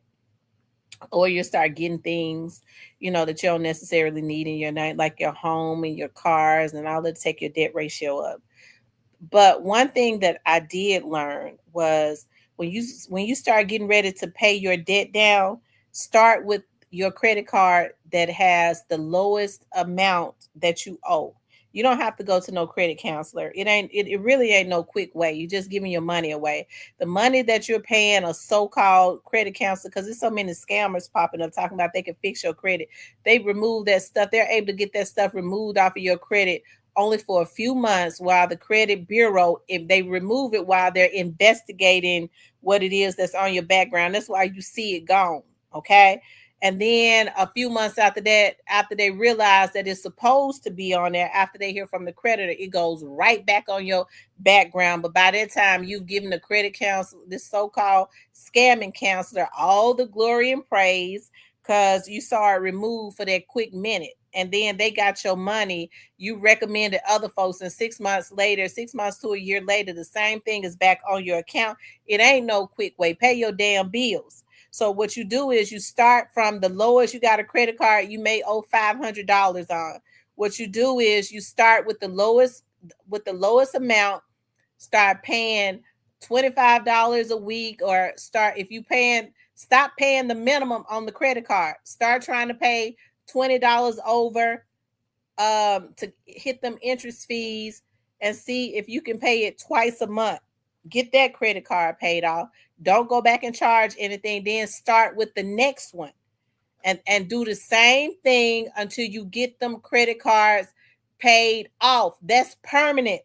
don't make no settlements. Don't call the credit card company and make no settlements. If you do, if you got a credit card and it's gone into collection, do not take no settlement, because they're not going to remove it. They'll say, well, if you pay this, that'll settle the debt. You don't pay nobody, that ain't going to remove nothing off of your credit report. Are you going to remove it off my credit report? Okay, they might lie to you. Okay, put it in writing.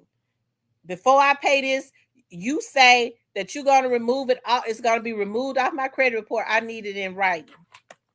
Make the company, not the credit collector who the company has hired. You need something from the collector and the company that they're going to remove it so that you can sue their ass if they don't. Okay? If they ain't going to remove it and you just settle, and that takes your credit score down as a settlement. It looks like it's showing that you didn't pay the bill and they had to settle with you. That's worse. Don't pay nobody that ain't going to do nothing for you. Okay? Just pay the bill off, because when you pay a settlement, they say, well, you owe $600, but I'll pay. You could just pay $400 and I'll stop calling. No, I'll go and pay the $600. That's gonna remove it from my credit report. Okay, it just ain't no quick fixes. That's why people keep getting scammed, because they always want a quick fix. They always, oh, yeah, I got over it. You just stupid. Okay. And so just start with the lowest amount of your bills, revolving bills that you ain't got to have, and start paying it off. And slowly you'll start to see your credit score go up and up and up and up. Okay? That's how it's going to happen.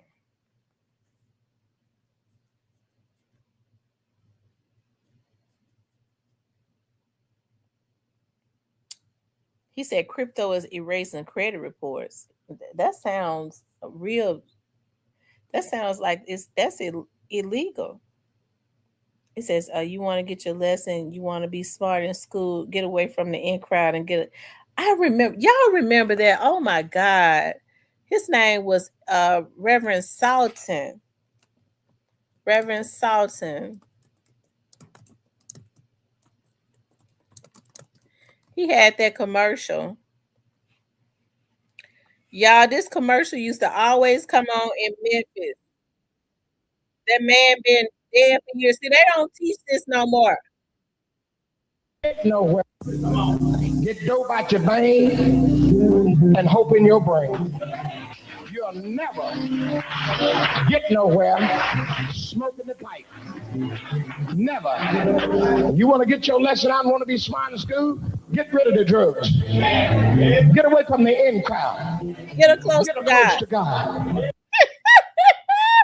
Everybody knew. Look, that was Reverend James Salton. That commercial came on all the time. He had a commercial. Everybody remembers that commercial. You want to be smart? Get away from the in crowd. What he said, get off the crack pipe. Get away from the in crowd. Get close to God. I'm telling you, everybody knew him from that commercial right there. And folks still, I'm sure, listen, I'm trying to see when that man died, like in, let's see, Reverend James Salton.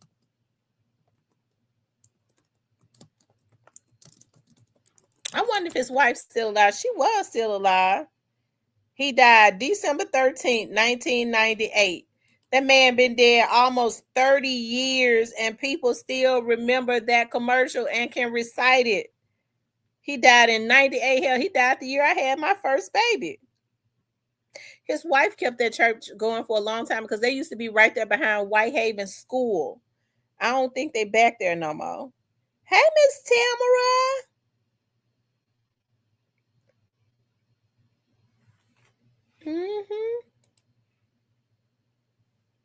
See, that's the type of stuff. And the thing I like about Pastor Wickerson, because see, I'll go to Pastor Wickerson's church, and then I'll go because he do church on Saturdays in Memphis. His church is in North Memphis. He took a church and remodeled it in North Memphis and made it so beautiful. It's on Jackson. And then he flies out to Detroit on Sundays. And then on Sundays, a lot of times I go to my old church too, over there off of Tuklahoma. So I be going to 2 churches.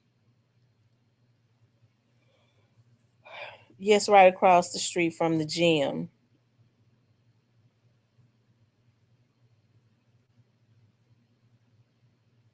The gym? You talking about the Y? Oh yeah, the Whitehaven gym. Yes. I don't know why I'm thinking about that. Yes, it was. It was right across the street from the Whitehaven gym. You're absolutely right. Whitehaven High School gym. He's been dead since 1998. I remember one of his sons is a doctor. I think I went to his church one time while he was alive. And he was talking about how his son, when his son was in medical school, his son would call home for money. And he said that his son called home for some money one time, and he said he told his son, everything. He said his son came home, his son let him know he needs some money. He said he gave his son a Bible, and he said he told his son, everything you need is in the Bible. And so it is in the Word of God. It's in the Bible. And he said his son thought he was crazy. He said his son was telling his mom, Daddy, no, I need some money and this and that. He said he kept telling him, son, everything you need is in the Word of God, is in the Bible. He said, don't y'all know my son never opened that Bible up, because I had put over $1,000 in that Bible. I had given him the $1,000 some dollars he had asked for, but I put it in the Bible. He said he never opened the Bible up. He said that's why I kept telling him everything you need is in the Bible, is in the Word of God.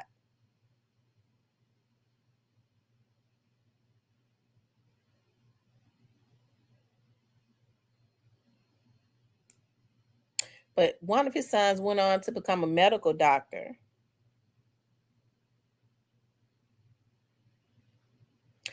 Let me put it up, Dr. Salton.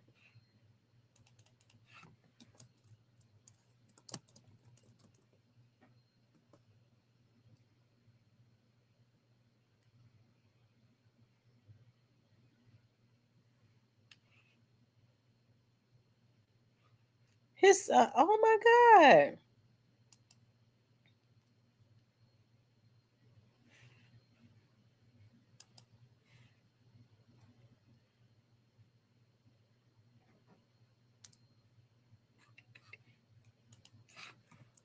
Hold on.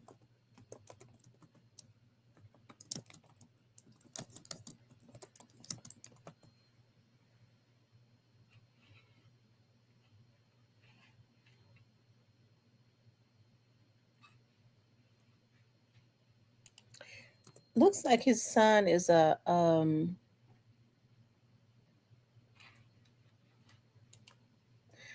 asthma doctor in Philly. I bet that's him.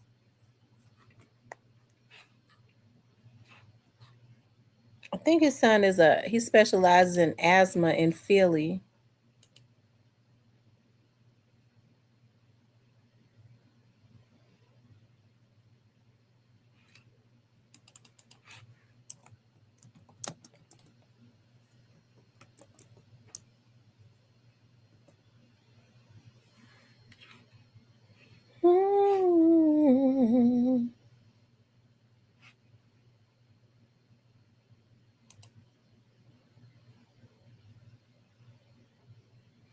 And listen, he was not even old when he died. He died at 55 years old. But remember, he must have had complications of diabetes because he had his legs amputated and stuff. I think it was complications of diabetes. Yes, indeed. I tell you, that diabetes has taken some people that I love so much. My grandmother, my dad, my dad's mother. Complications of diabetes. I tell you.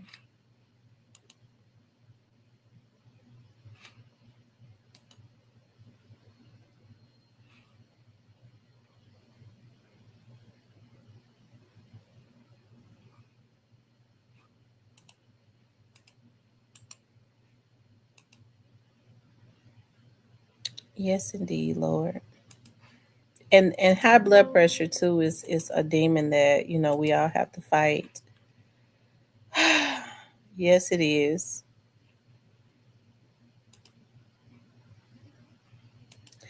Y'all, Blackwood News outside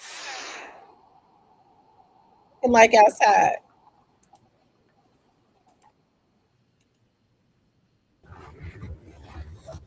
What the what?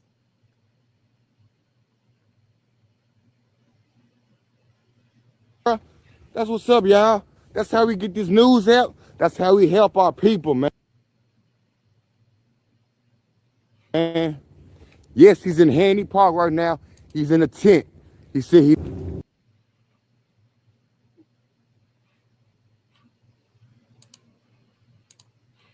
I don't know what happened. Hold on, y'all.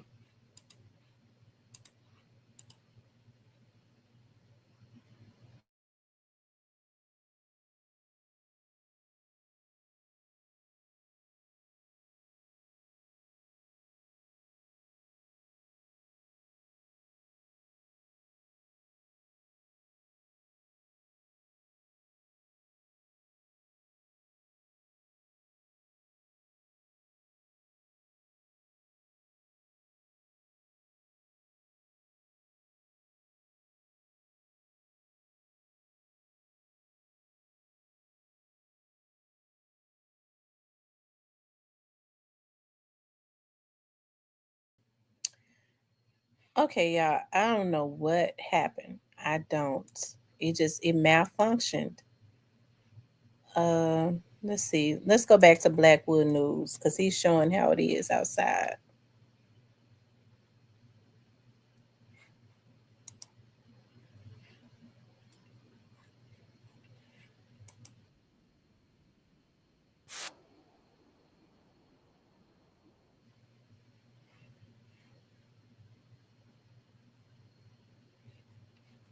I don't know. I think it might be some. Okay, so I think he's having some type of connection problems. Okay, so he had to get off because his screen, everything had gone black. But we're running back and it beats it says cinnamon regulates blood sugar.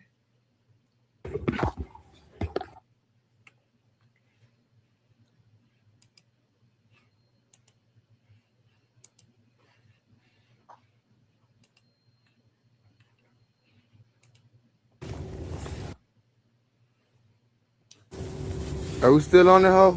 Damn.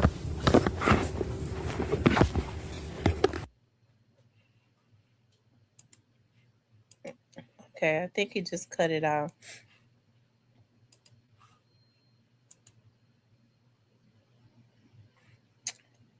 Yeah, I think he's having problems with the signal. He outside. Ooh, child. Mm. And it seemed like my heater not working the way that it should. I'm trying to think of what I'm gonna cook today. I think I'm gonna do some chicken noodle soup from scratch. I think I'm gonna do chicken noodles, homemade chicken noodle soup. That's what I'm gonna do. I bought a. Now I will say this: Sam's had a sale. Like they had two big old whole chickens. I normally buy those to make my chicken noodle soup, and it lasts me for a few days. That's exactly what I'm gonna do. And it had two of them together for I think it was like $15.99, and they're big too. So I'm gonna put one of them in a pot, season it up, and start boiling it in a few minutes, and I'll put my noodles and my vegetables in there too. I need to find my turmeric. Do y'all put a little bit of turmeric in y'all's homemade chicken noodle soup?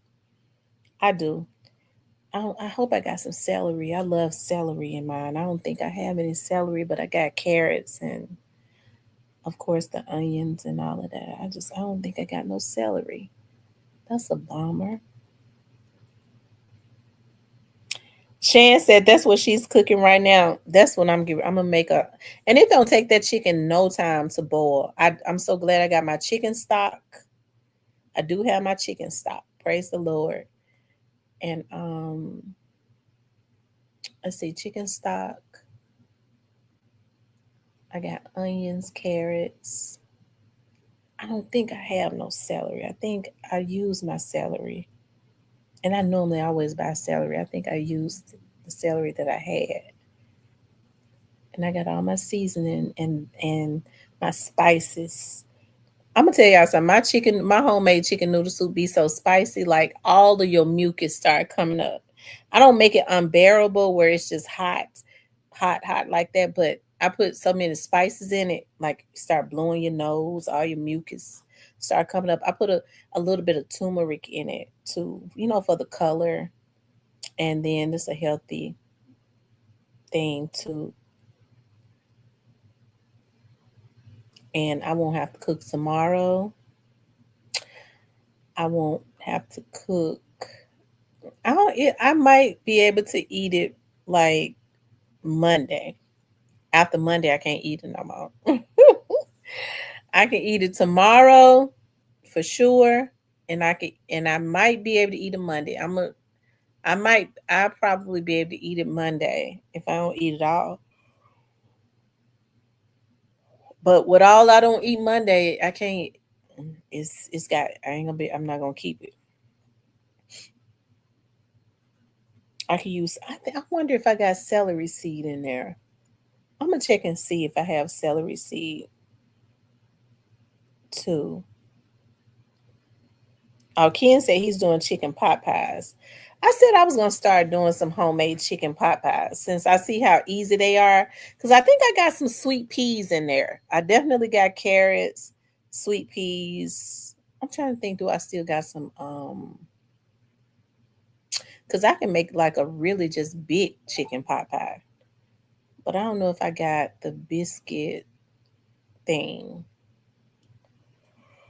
The biscuits to put at the bottom of the pan and on top of the pot pie. The crust, rather. I don't think I didn't buy no crust this time.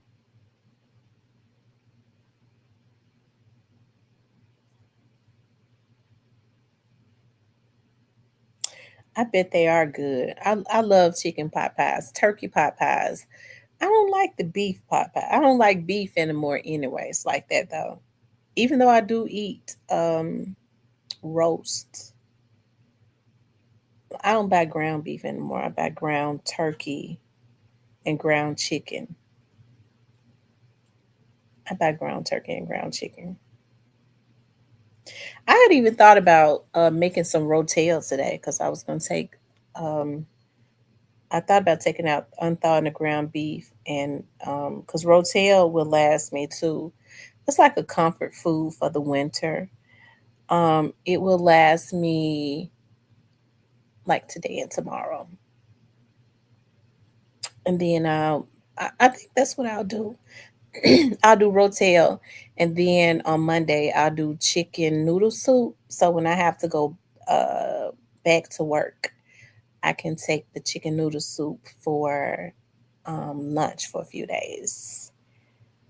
That's exactly what I'm gonna do. So I'm gonna make rotel today because I got a taste for some green onions. I like to chop up green onions and put it on top of my rotel. As weird as that may sound, I just love green onions and jalapeno peppers. And so I'll do chicken noodle soup next week. And then after that runs out, I'll do a taco soup, a taco bean soup. I'll do that.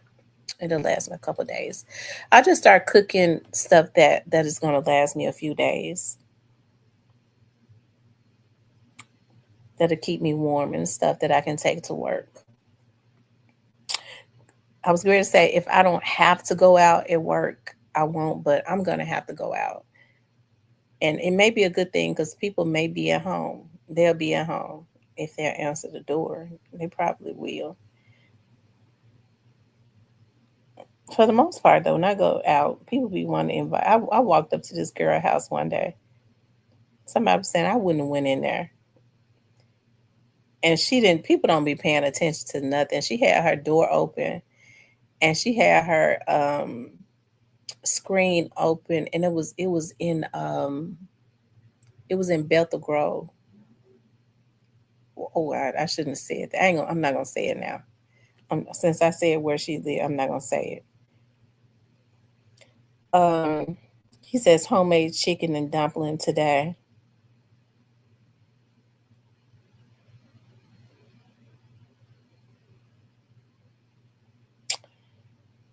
I said Zulu has been playing in the snow all morning.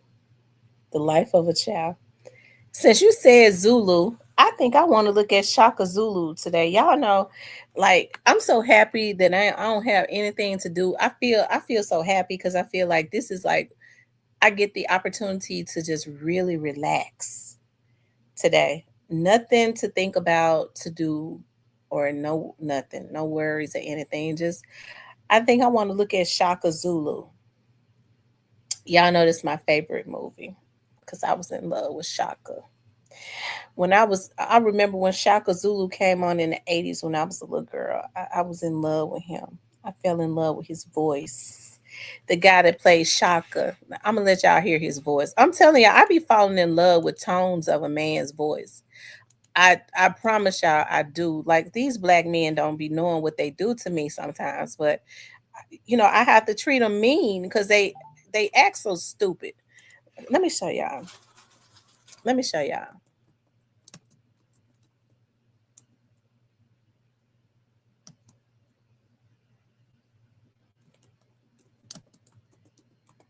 And his physique.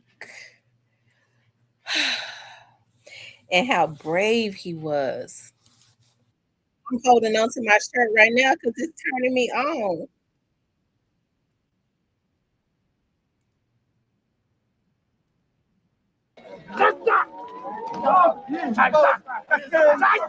Y'all look at that. Yeah, they go King Shaka. Do you remember Mpunda? Oh my God. I had to stop it. I got weak when I heard his voice. I got weak. I leaned over to the side. Let me calm myself down. You know how she died? Starvation and exhaustion. A slow, painful way to die, especially for an old woman. Her death could have been avoided if someone hadn't burned our grave, forcing her to become an outcast. Please don't spill! What would you do if she had been your grandmother? No! No!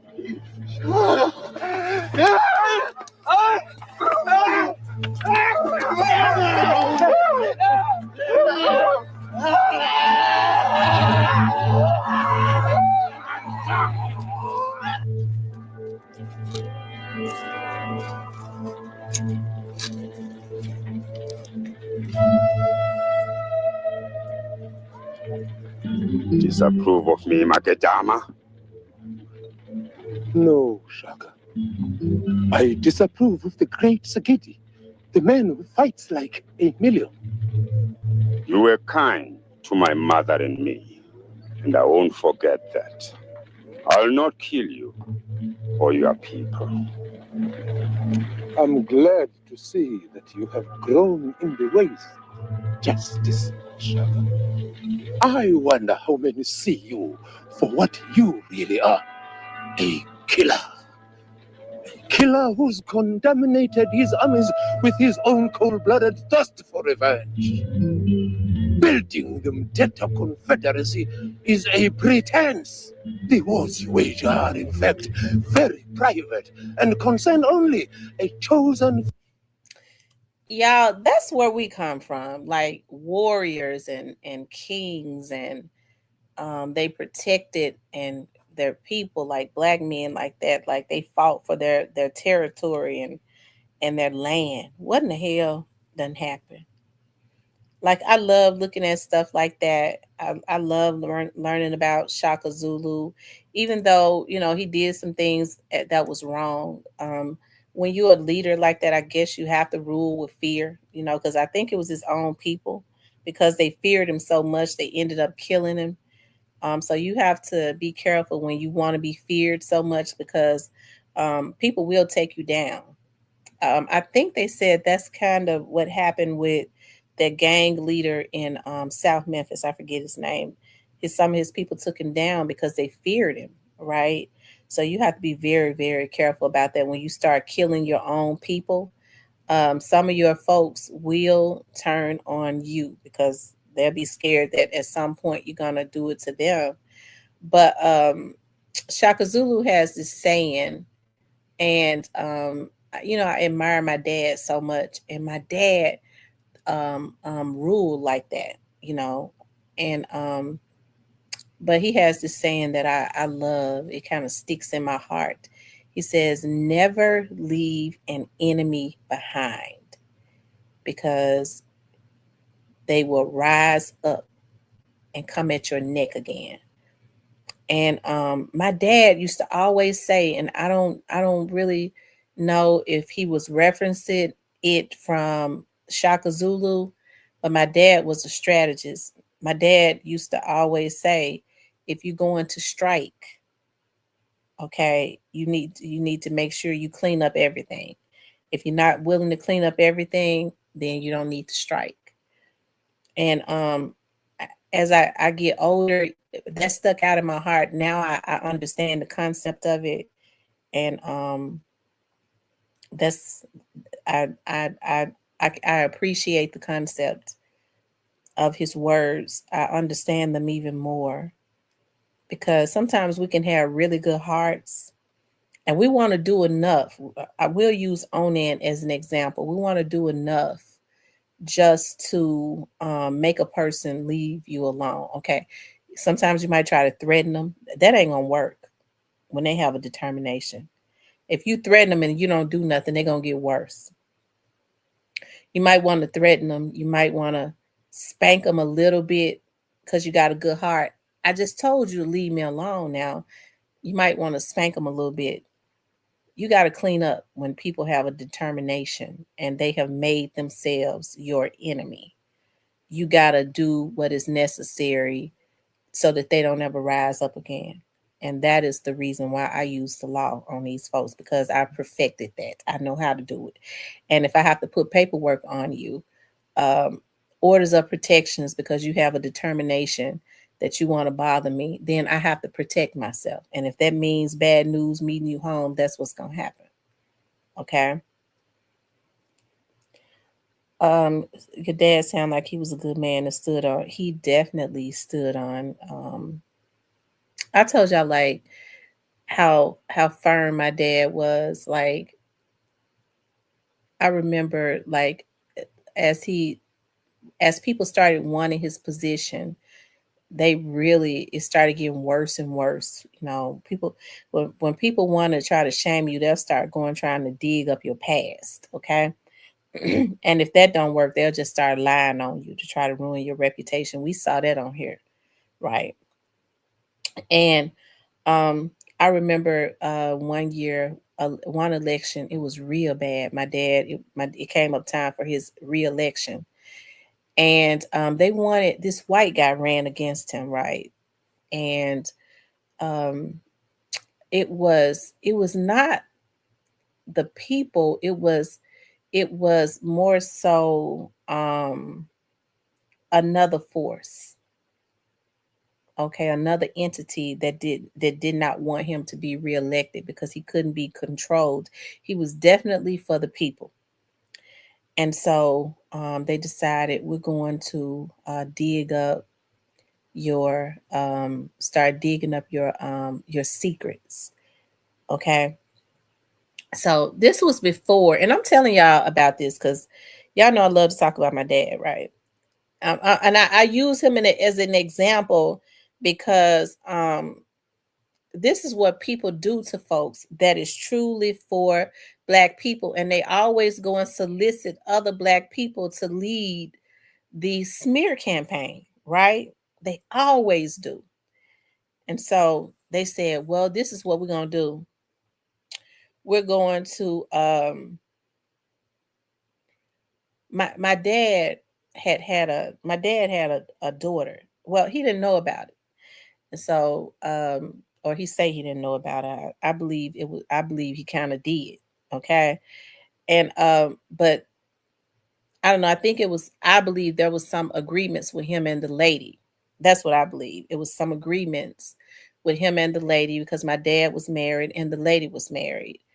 And so, but some of those people knew about it, okay, because the lady had at some point started telling people. So what they did was they decided we're gonna go dig that up. We're gonna let people know he got a child. Okay. The girl was grown at this point. We didn't know about her. And so so anyways, all of a sudden, the young lady calls my dad out of the blue and said, we was looking at I was looking at you on TV and my grandmother said that's your real father and that's got to be your sisters, right? Because we all favored. And so anyway, some things that happened. My dad, she called my dad at his office, and my dad must have not I believe that he knew. I believe that he knew. I really do. Because my dad said he told her, well, no, I'm not your dad. And then he said, who is your mother? And he said the young lady told him, and he was like, well, yeah, I did, have a relationship with your mother around that time. Okay, well, let's get a blood test. Let's get a DNA test. My dad never would have did that if he didn't know something. And my dad went and got a DNA test. He said he went to the Walgreens and they told him what to do. They swallowed their mouth. And he said it took over a week because he was kind of anxious. And so he said she was 99.9%, right?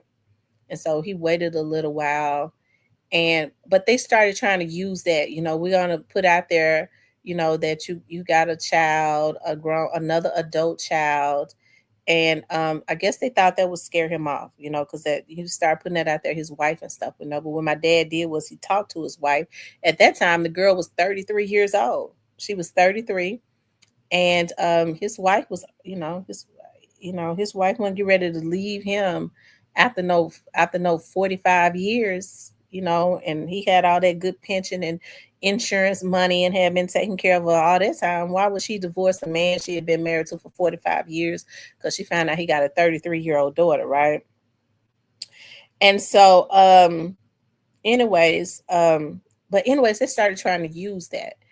And I would look at my dad and other stuff, he was so sold out for the people, like he was not a crook. I saw my dad turn down a raise, and I asked my dad, I said, Dad, why you turn that raise down? He was like, I had to turn it down because it would have hurt the people. He said it would have hurt the people, so I had to turn it down. It's something, you're very selfless, you dedicated when you fight against your own raise because you feel like they trying to buy you out.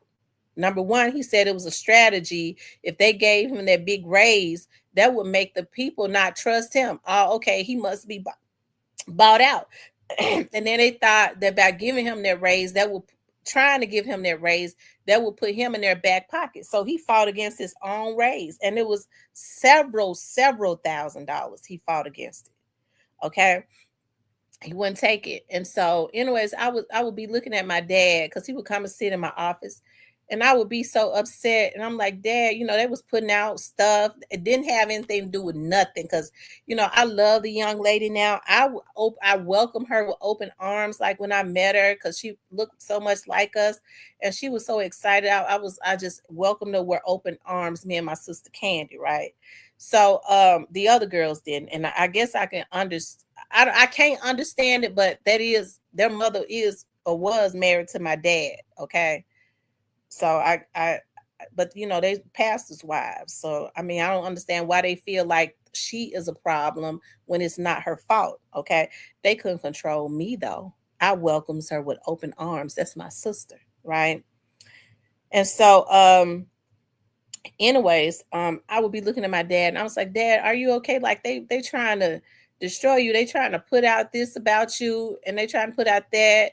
And I said, like the people that, that's trying to backstab you, my dad will look at them with a smile and he would talk to them nicely and all of that. Okay, he would look at him with a smile. He would talk to him nicely, and then he would just sit back and cross his and take his leg and put it over one knee like a real man do. You know, he didn't cross his legs like a woman. He would sit back in the chair and say, "I'm working on something."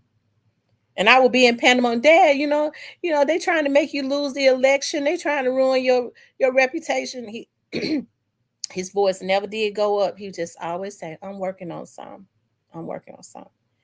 And so then when campaign really kicked off, my dad showed that he was working on some.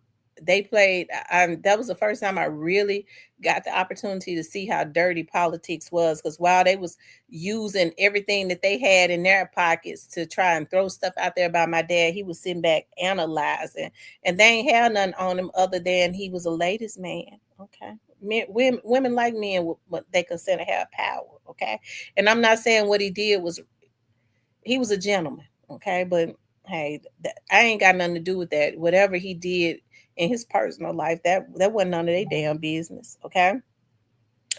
And so, anyways, so they thought that was gonna get him out, and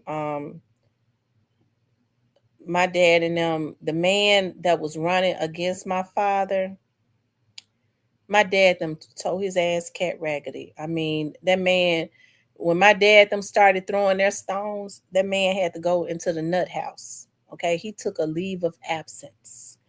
And my dad told me, "I told you I was working on something. Did you think I was going, if I had gotten out of character, that's what they wanted." He was like, "I let them through all the rocks and dirt that they had in their pocket."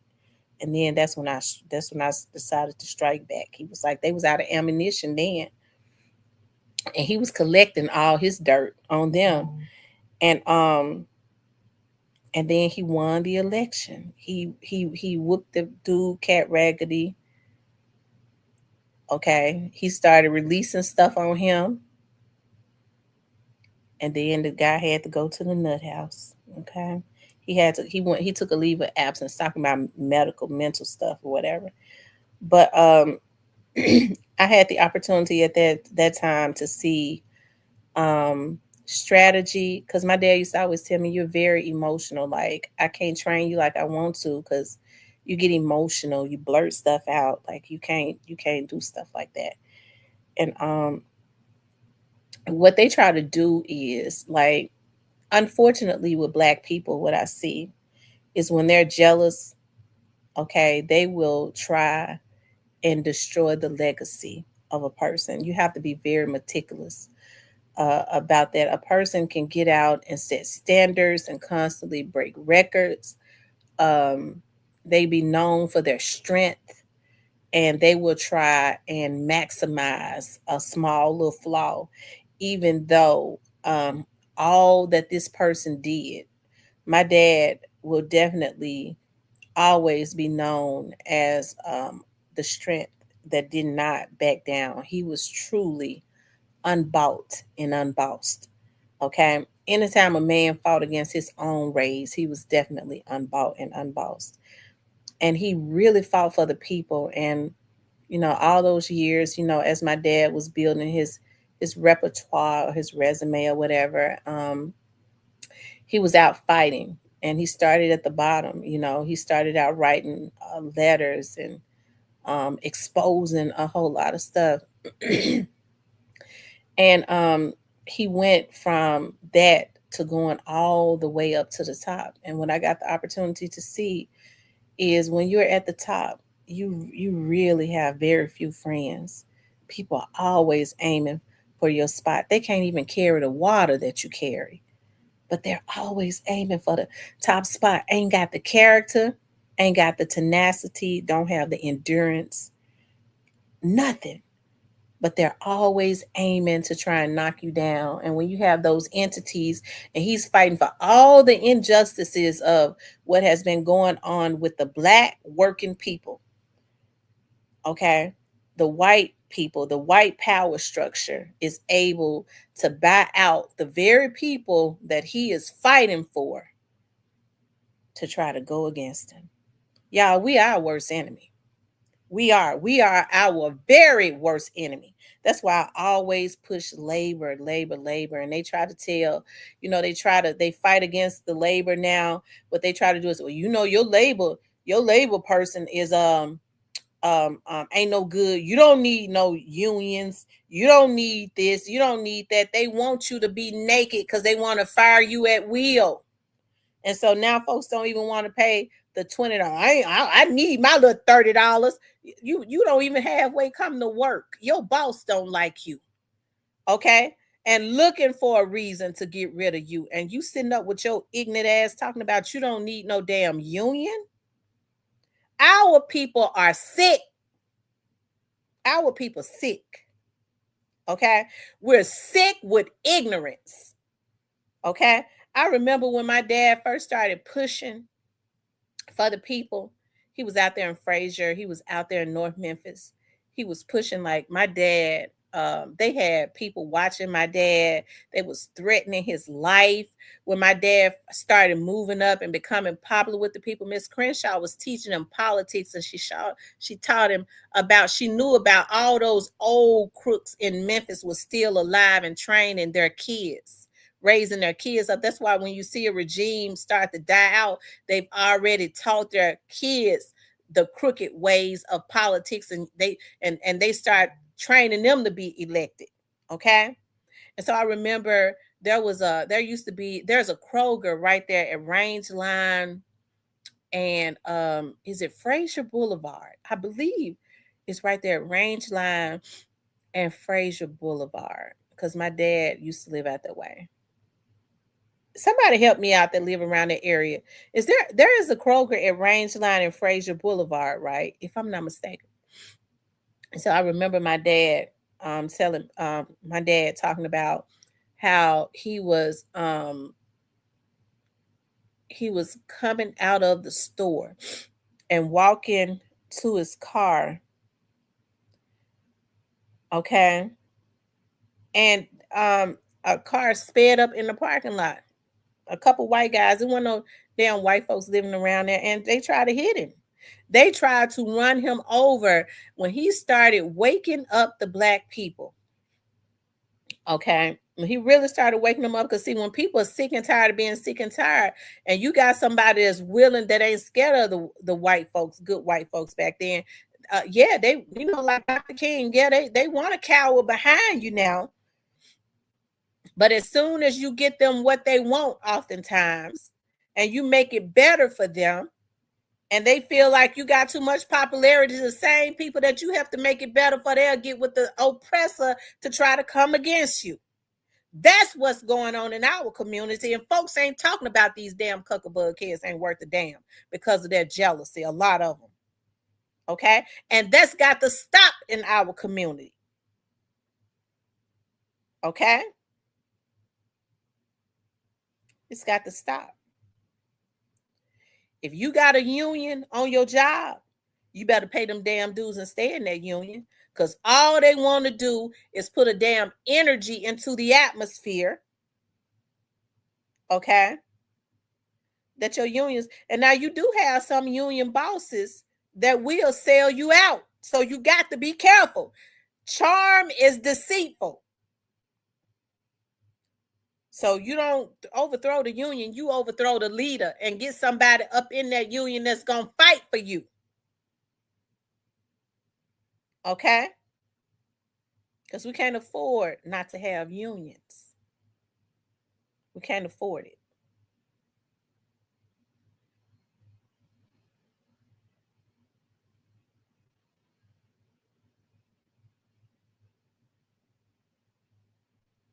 But they're always after the legacy. And it's surprising to me how Black folks, a lot of times, my dad has paved the way for so many people, how they try and destroy his legacy.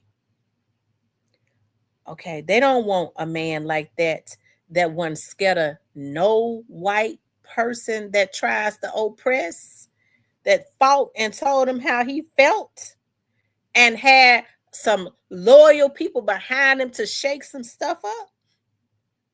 They don't want nobody like that to be remembered. They want the coward Negro to think there ain't no reference.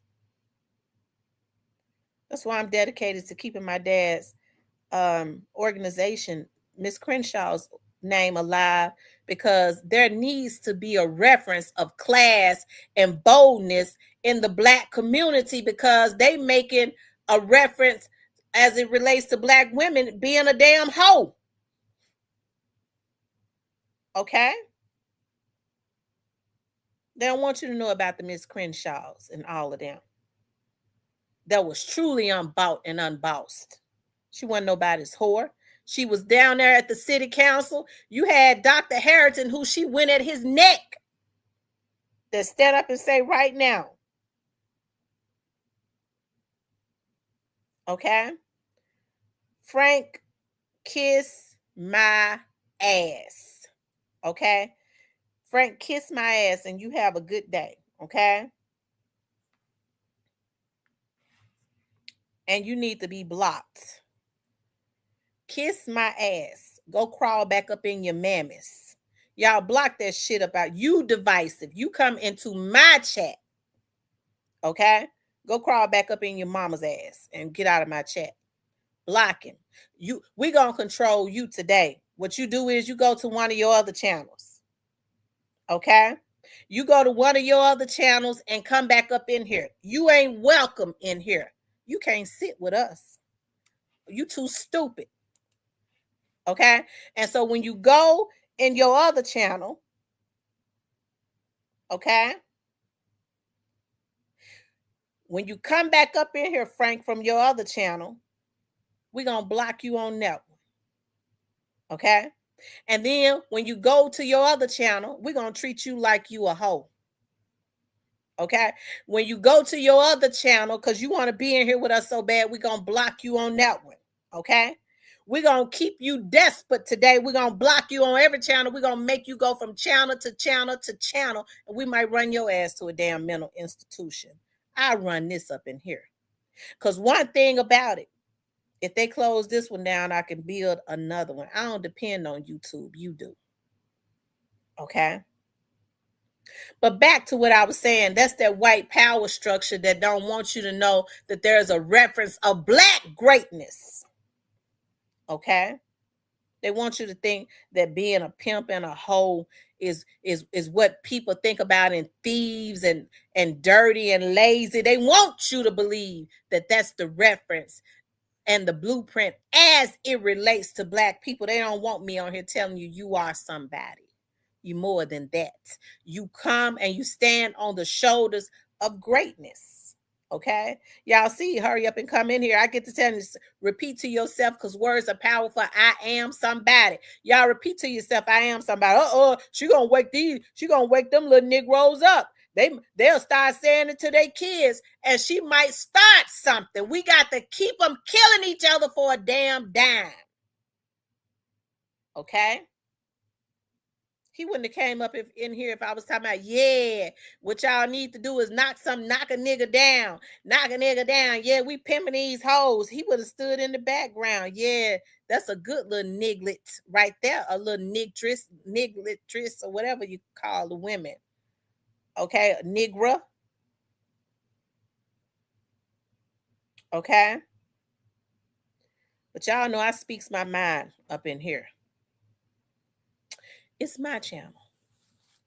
And somebody got to teach my people. I ain't got no breasts to put in nobody's mouth. We ain't got no milk in it. They big, but there ain't no milk in them. And even if it was, if you in your damn late 20s and 30s and 40s and you still need some milk and you sucking on a damn pacifier in a bottle, you retarded. Okay? You is retarded. Okay? Somebody got to tell you it's something wrong with you. Okay? People don't want to start eating meat. They always want, well, you know, the Blacks went through so much. Okay? And so, yeah, what we want to do is we want to constantly, we need to get them food stamps. Ain't nothing wrong with getting them. I think everybody needs a hand up. That's what the government is there for. They're supposed to be for the people. Don't let nobody make you feel bad about getting no assistance from the government. But it's not supposed to become a lifestyle. It's supposed to be for a hand up. Okay?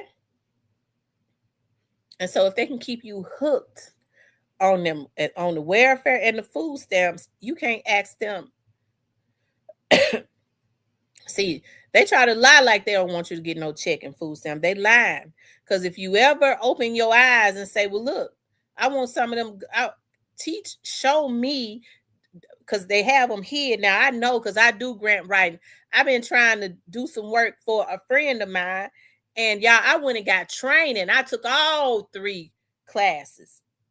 Don't y'all know that they have almost dried up everything that they had out there? Almost everything. Okay? And what they do got, they hiding it up under something else. So that you got to search for it. Okay? But if they can keep you getting that food stamp and that check for a lifetime, you won't open your eyes and say, well, look, the Koreans and the Asians come over here. The Hispanics are opening up the supply stores now.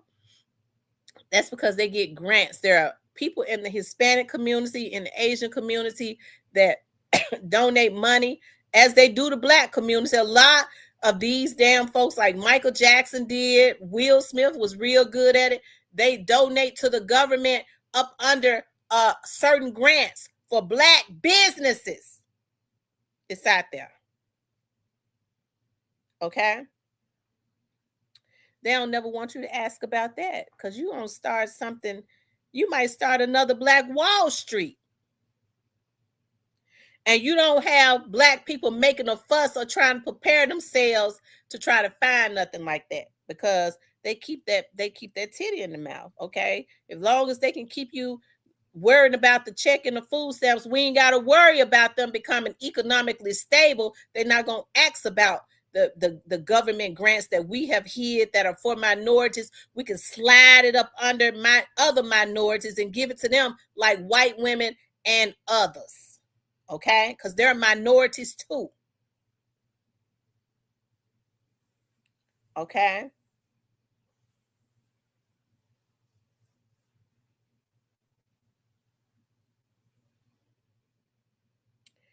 And not now time have I ever told nobody in here to hate another race.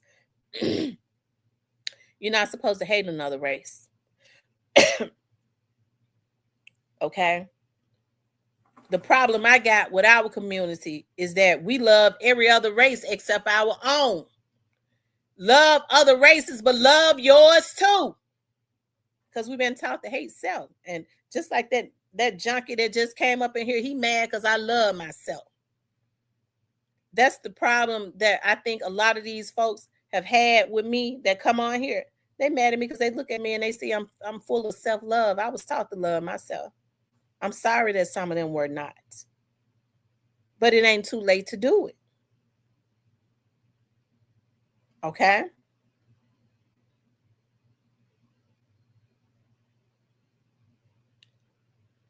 So there has to be a change in our community. Okay? There has to be a change. There has to be self-love in the Black community. Okay? And I'm so very proud of my dad. I'm glad. I'm just proud that God made him my father. I'm proud of what he accomplished coming from out of North Memphis. He basically grew up in North Memphis because he didn't move to the Whitehaven area until he was 16. So he grew up in North Memphis. He went his last year of high school in Fairleigh after they moved to the Whitehaven area. God allowed my grandmother and my grandfather to get a little house on Tulane, okay?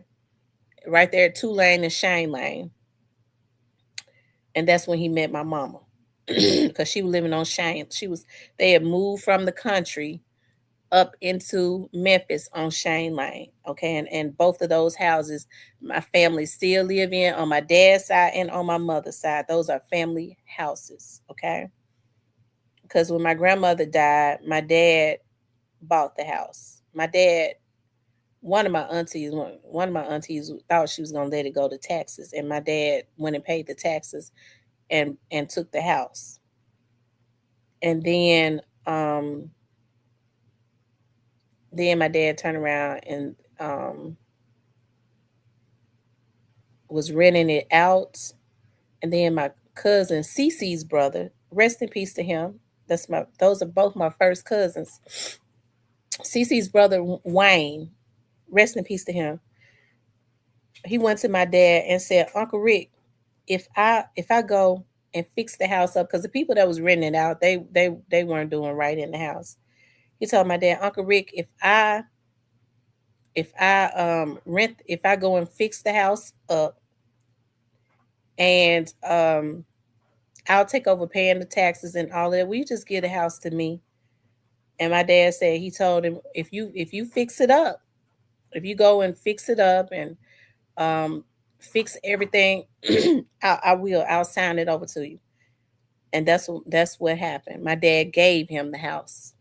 Okay. And he and his wife lived in it until he passed away from, I believe Wayne had stomach cancer.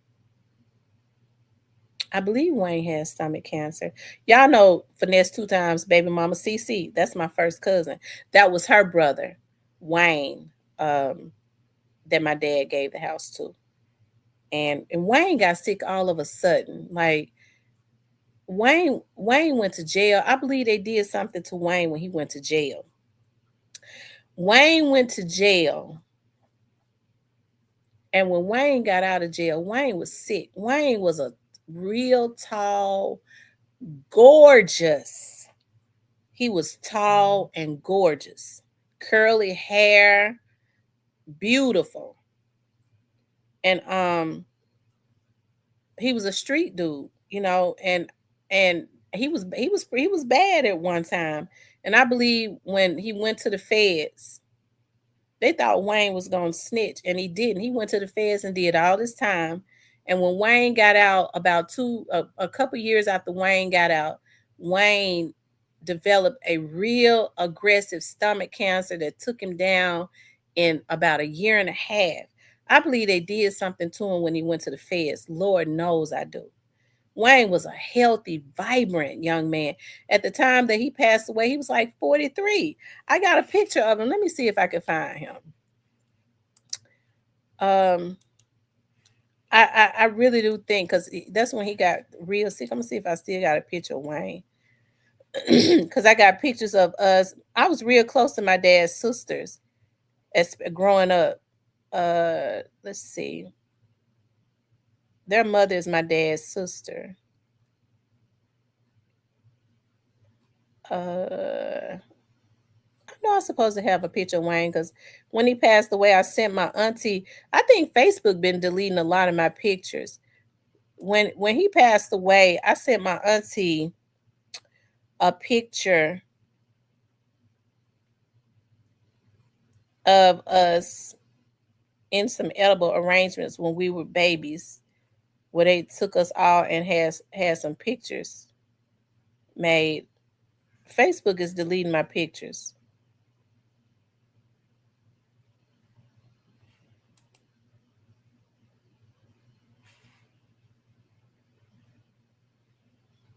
Hold on. I may not be able to find it because I think Facebook is deleting my pictures. The only time they come up is in a memory. I want to show y'all him.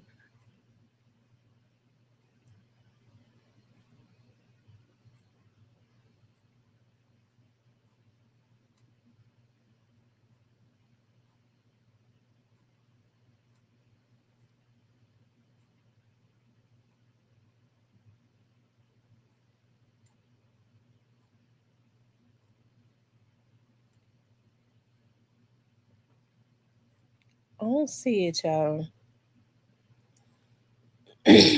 Oh,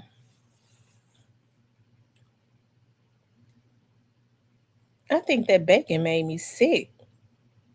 I guess I can't eat no bacon no more. I don't eat pork like that, but that was showing some pork bacon, and it's making me sick. Hold on, y'all. I'm trying to see if I can find that picture. I don't see it.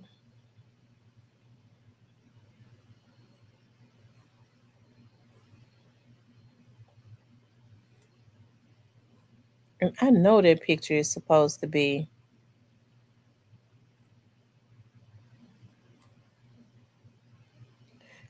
The damn pictures that need to be gone ain't, but I'm getting ready to go delete them though.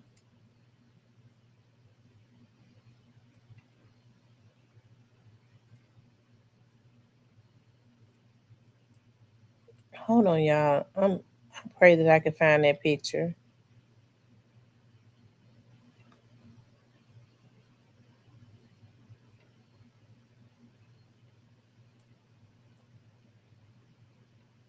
I know that Facebook or somebody deleted all my videos.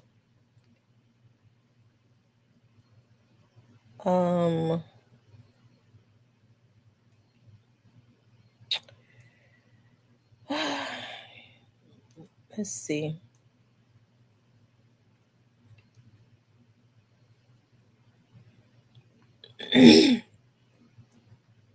Lord, please let me find that picture. I pray to God, because those are like pictures that I like to keep.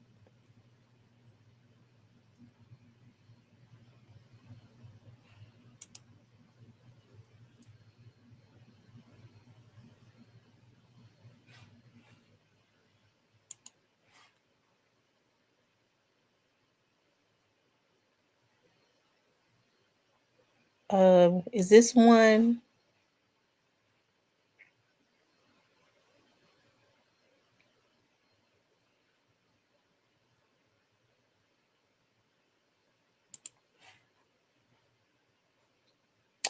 I need to call my auntie too to check on her too.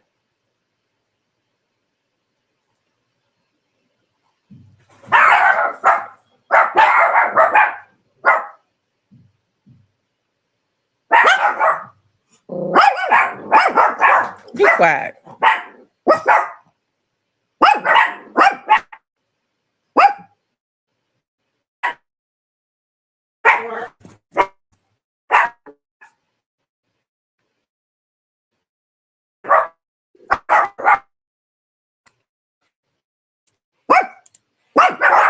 Hold on, y'all.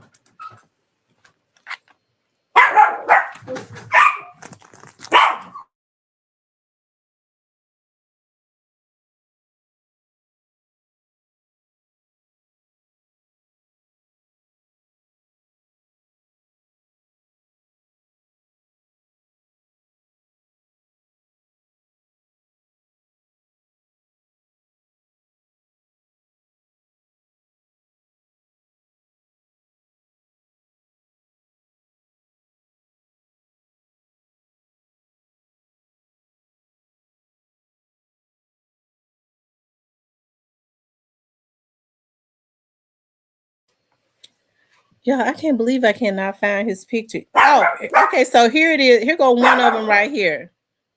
Yeah, here's one of them right here. When we were babies. That was long before CC was even ever thought of. That's CC brother right there, Tim. Okay. And that's her brother Wayne. This is Wayne right here. This is when we were babies. That's Wayne. That's me, y'all. The one that's crying. I sent my auntie, when Wayne passed away, I sent my auntie, be quiet. I sent my auntie some edible arrangements, and I had them to copy that picture right there. And I circled him. It's hard for me to go around when we lose a relative. I wait like a week or so. I just send like edible arrangements. Wayne passed away. That's CC brother. That's both the CC brothers back there. Those are both of her brothers back there, Tim and Wayne. Wayne died When Wayne got out the feds, Wayne developed a very aggressive cancer, a stomach cancer, and he didn't know anything about it. Like, I think it's something that happened. He was like 43 years old when he passed, because he died before my dad. And he was very close to my dad. My dad was very distraught when Wayne died, but they said he was in good spirits and stuff until the end. I found he was already tall and thin, because he was like 6'8". He was like 6'8" with real curly hair and stuff. He was beautiful. And he was just a street dude, and he went and did like 9 years or something like that. They wanted him to snitch and he wouldn't do it. It was something that had happened, and I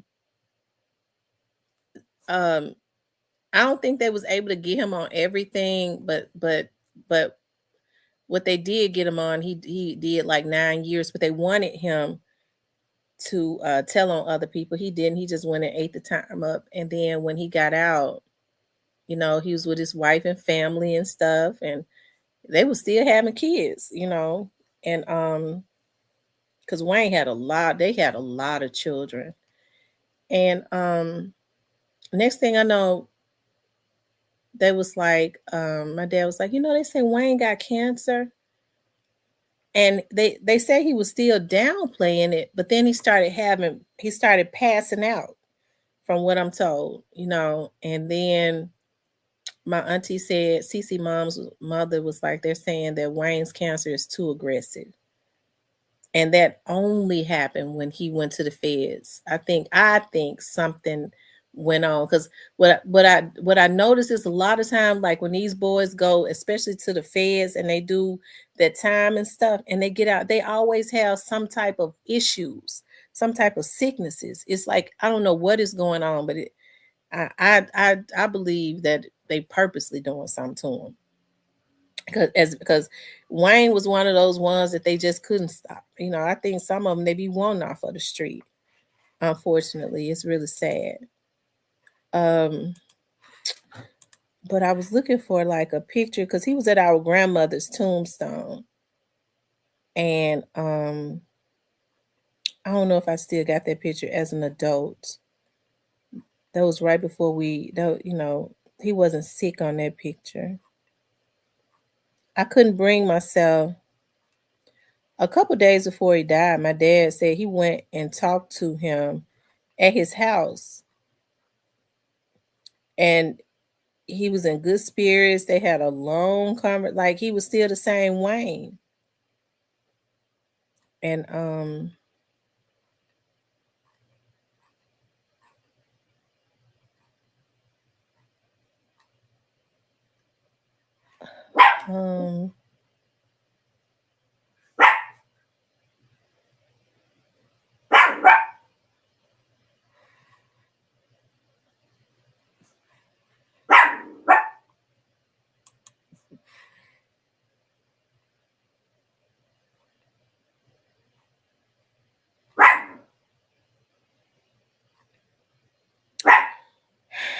yeah, for some reason I can't find it.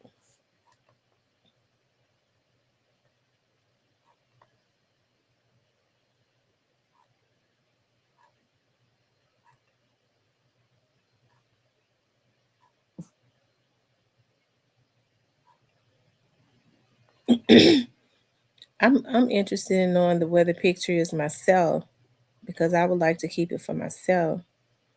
When I find it, I'm gonna download it, because I don't trust Facebook.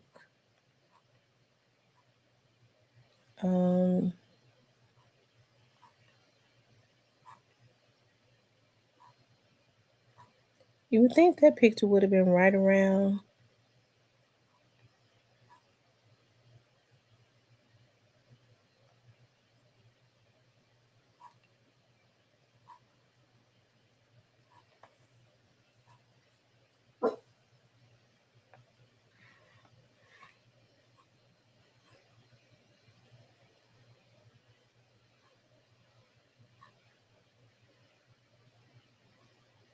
Yeah, I don't see it. I hope Facebook have not deleted his picture that I had of him as an adult. Because I'm supposed to be able to see that picture. I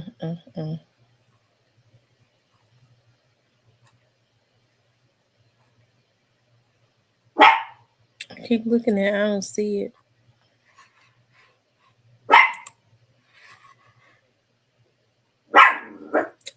Here it says, I'm making homemade chili grilled cheese.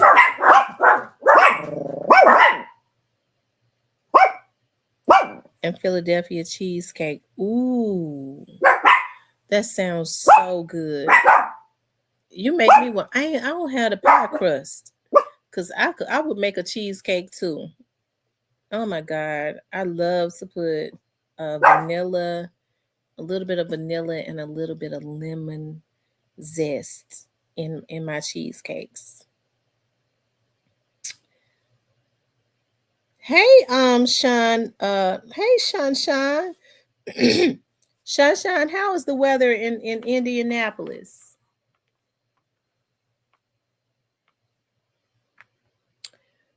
If they came up in a memory, then you may have been tagged. You might be right, Hitta. Diane says, I'm making neck bone soup, watching Little House on the Prairie in my moo all while celebrating. To celebrate. That's it. But I've never heard of neck bone soup. So Diane, what do you put in a neck bone soup? I know it's bitter cold. You know, the other half of my family lives down there in Indiana. The other half of my family lives down there. So up there rather. And it gets cold like in September. It gets cold in September. That's why I was telling them I don't want to have the family reunion up there in September because it be cold. I would like to have but in August, like August and July, it gets hot. It'd be a different kind of hot than our hot, though. It'd be like a dusty, like a dry hot or something. It'd be real hot and it'd be like a dry hot. Oh, okay, make it like Rick. Just add neck bones. See, I be liking neck bones but my mama have to make them. When I eat them, I like to just drench them in hot sauce. Like I just cover my neck bones in hot sauce. Totally drench them in hot sauce. I get real mad because it's only like a little bit of meat.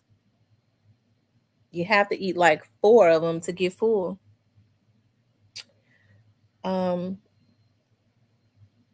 She says, I'm in Colorado and it's up to 14 degrees here. Oh, it was 4 degrees.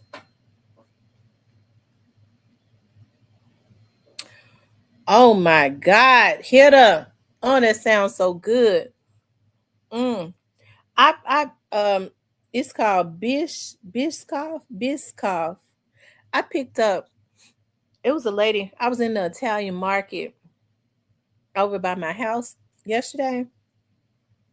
And a lady was like, I was looking at some banana pudding. I can't eat everybody banana pudding.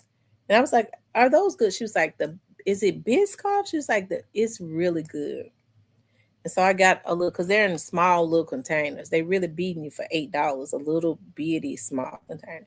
And I tasted it. I was like, oh my God, it's so good. But it's mainly because it's probably mostly whipped cream.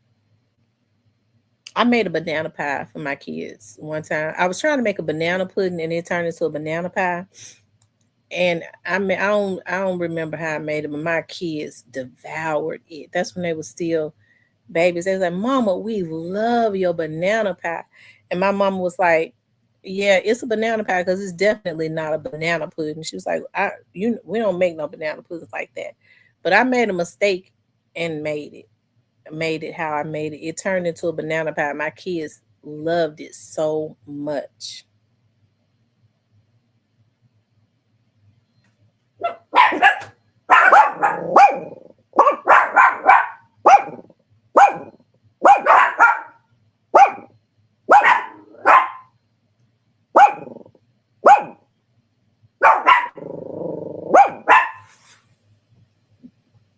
Hold on, it's something in my door. Let me get my gun, cause that's the second time I didn't heard my dog start barking, and I heard that too. I know ain't nobody trying to die in the snow. Hold on, y'all. Let me get my weapon, cause I know I'm to sit it up under, have it up under my thigh anyway. I don't know what's going on out there, but I'm gonna knock somebody down today. And it's cold, so I ain't in the mood. Hold on.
Okay, y'all, I'm back. I ain't expecting no company. Nobody better not come to knock on that door. I'm gonna tell you that right now. Y'all make sure y'all hit the like button. I'm gonna try not to be on all day today, cause I gotta make my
he said they are a cheat code. Yes, they are.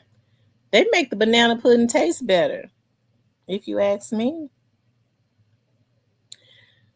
I got to get out of I got to go get my dog some food. I got to get my puppy some food. Ooh, I'm bought some. Ooh, I got some light bread, so I can make. Um, well, if I was gonna make chili, I would have made um grilled cheese, but I said I was gonna make some rotel, a little small thing of rotel, or I might make some turkey chili because I got some sharp cheddar in there. I could put on a make a grilled cheese sandwich. Um, I got to get out of here and get these dogs some food. And I do not want it's 16 degrees.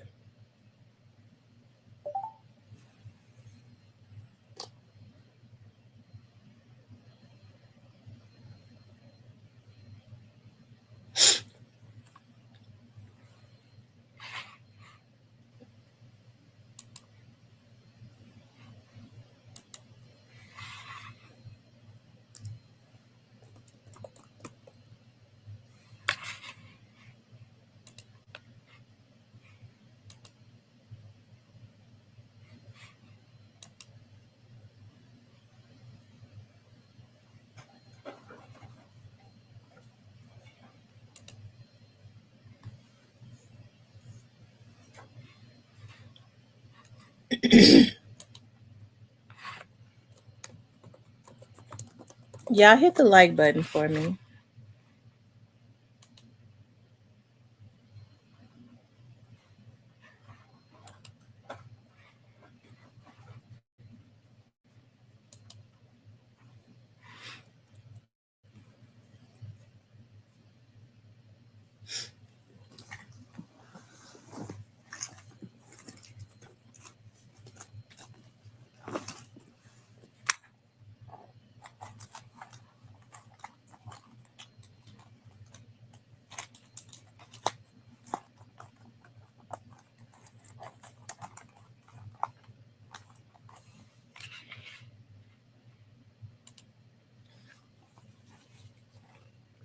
I have so many gift cards from,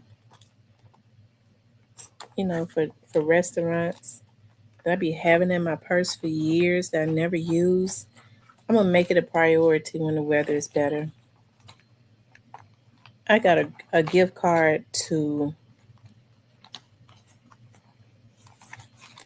4 different places that my friend that owned the bonding company, it's $80 on there. And I've had it since 2020. And I don't think it's expired yet. And I've gone to them restaurants and I forget to use it. Child, I tell you. And I got some gift cards for Christmas. Some restaurants. I'm definitely going to use this one to Seasons 52. That's my favorite restaurant. I love their sea scallops and Rosito. I think that's what it's called, Rosito. Lord Jesus. It is always something. Looking for something, I could never find it. Everything else fall out of my purse, in the purse. And it gets on my freaking nerves. Somebody gave me a $50 card to Outback Steakhouse. I'm gonna make sure I use that. The chief prosecutor gave me that.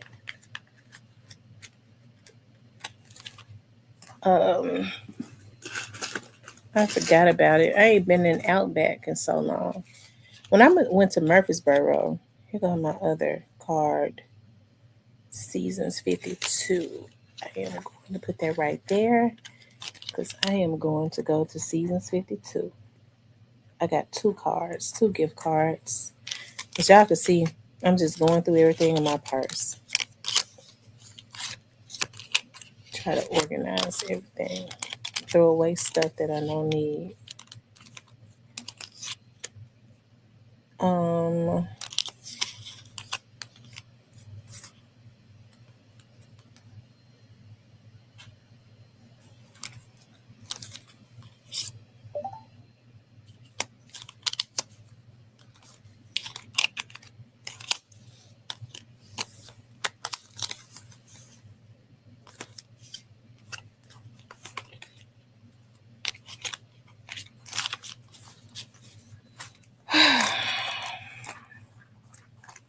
So what do you all get ready to do?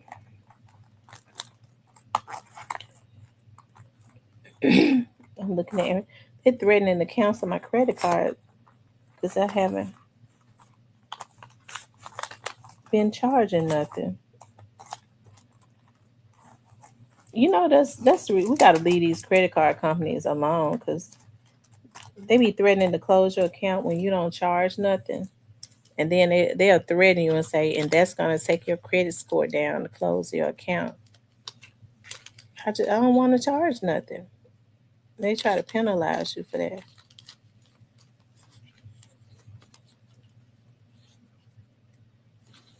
Let's see what the hell this is, because I'm going to throw it away. I know that ain't the key fob from.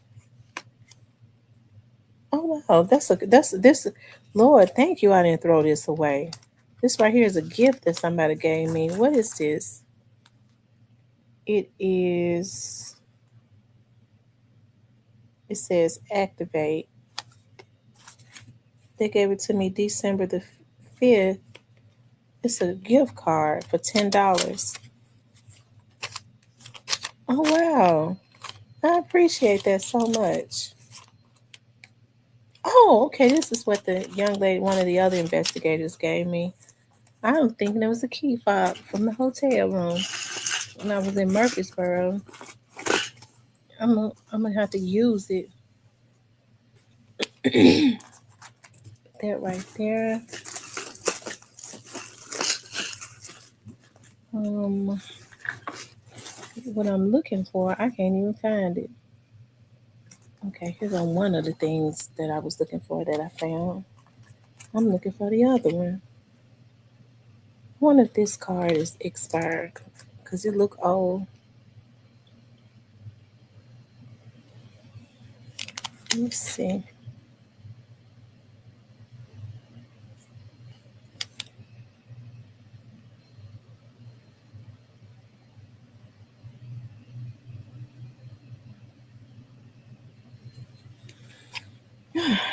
Anyway, y'all. Yellow Beezy buried his mother today. He was crushed. I hate that for him. Oh wow. I hate that for Yellow Beezy too. I hate that. That's a sad thing. It really is.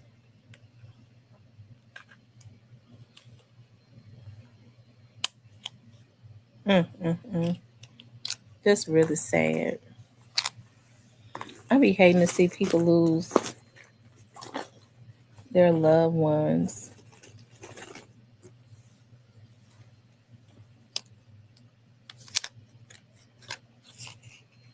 I got to thinking about whoever that person was that came up in here. It might not even have, it probably was somebody that was mad about something I said. It might not even have nothing to do with this video.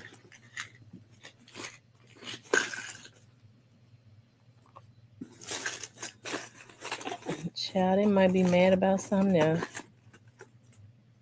They saying I'm being divisive. Folks be getting mad when you ain't saying what they want you to say.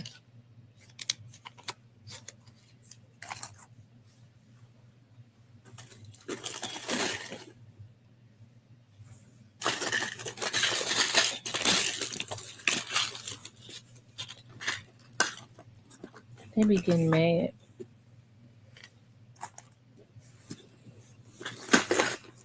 Oh yeah, I'm looking for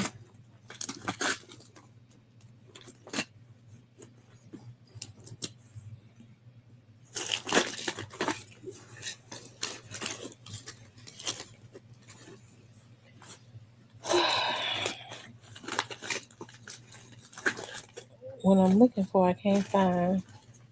Oh, there go my PayPal card. I don't even use. Is it PayPal? Is it Cash App? I don't even use no Cash App card. My purse is so small, and I still can't find a damn thing. Y'all hear the paper, and I'm going to throw the paper out, but I gotta look at it and see what it is first. Shit. Anyways, all of that, and when I was looking for, I still can't find, which is a bummer. I'm gonna go through everything again, get everything into perspective.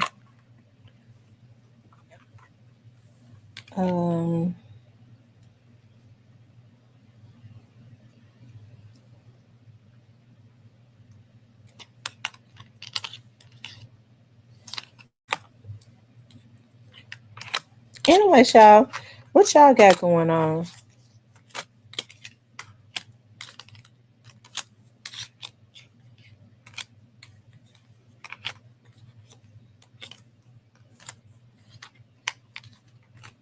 Y'all just get ready to chill for the rest of the day. Hitter, you came on last night. When you came on, I was already knocked out sleep. I could barely stay on. I could barely keep my eyes open on my live.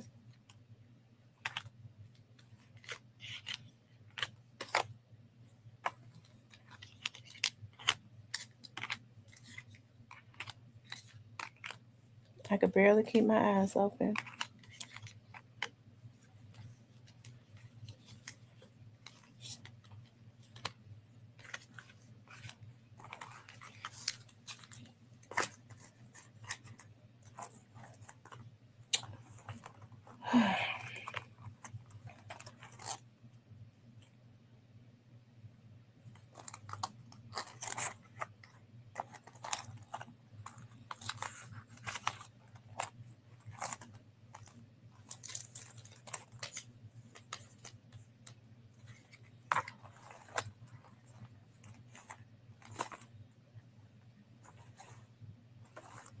What I'm looking for, I can't find. I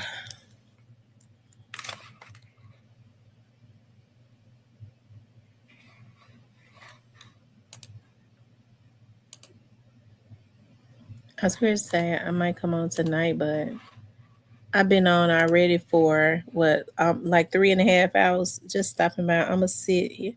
Okay, Dorian.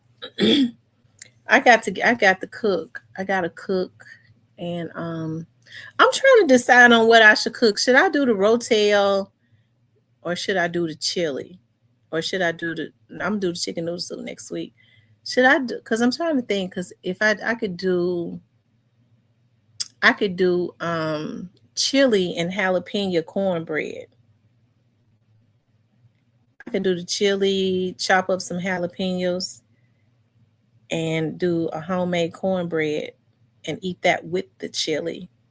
Chili and cheese with sour cream and jalapeno cornbread. I could do a sweet potato jalapeno cornbread. I could do that. I don't feel that would be too much. I would have to get my cake mixer out and mix it, and that's more work than I want to do. But I got to do that anyways. If I make a homemade cornbread, I still got to get out my cake mixer, mix up some cornbread, the mix. I mean the meal, and do I even have some meal in there? I know I got some flour. Do I want to do sweet potato cornbread, sweet potato jalapeno cornbread? Here to say he wanted cornbread because I want something sweet and spicy. Because if I do the sweet potato jalapeno cornbread, I'll cut the jalapenos up and put it in there. The sweet potato will have a sweetness to it, and then the jalapenos will be spicy, and that would be a good mix with the chili.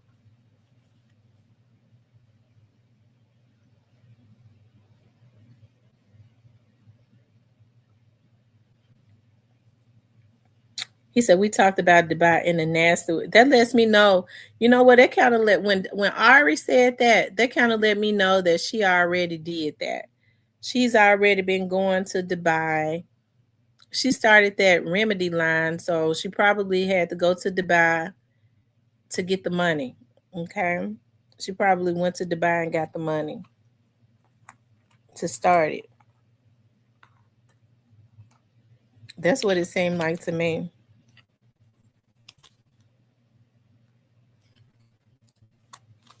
And that's so sad that women do themselves like that for some money. And a lot of women don't see nothing wrong with it.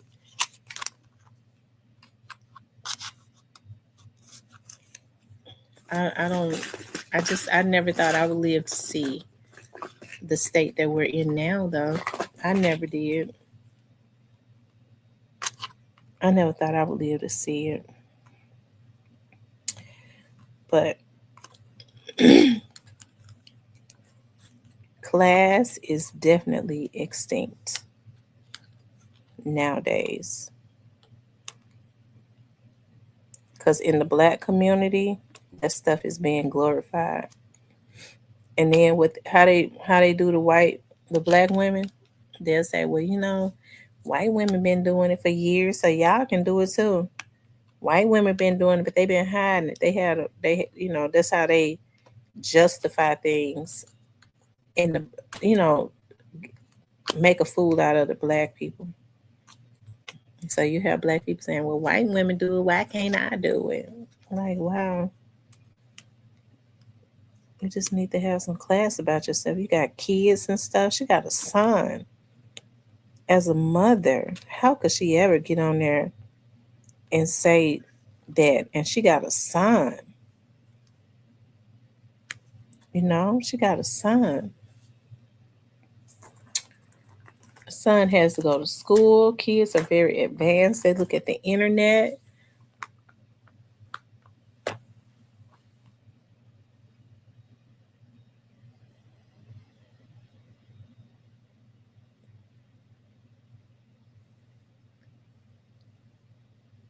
What's Steven talking about? I'm just looking at this. He said, I'm going to have to call him because I wonder what he meant by that. That's been 3 hours ago, so I don't know what he was talking about. But he sent that text message.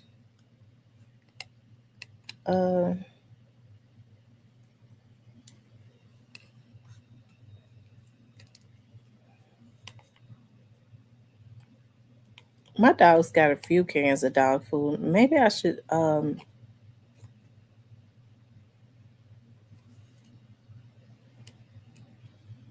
wait.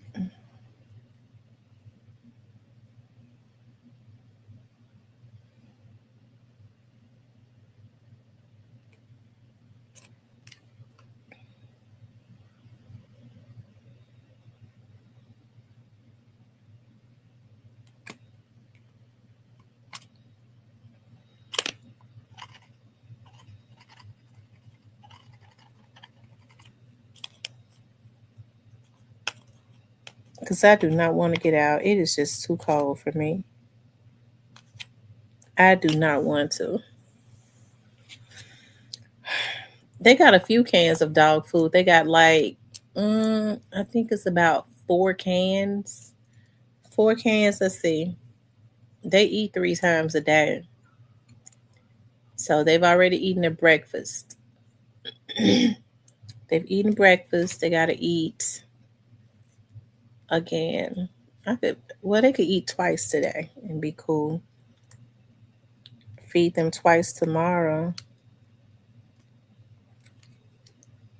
I get them, they got snacks. And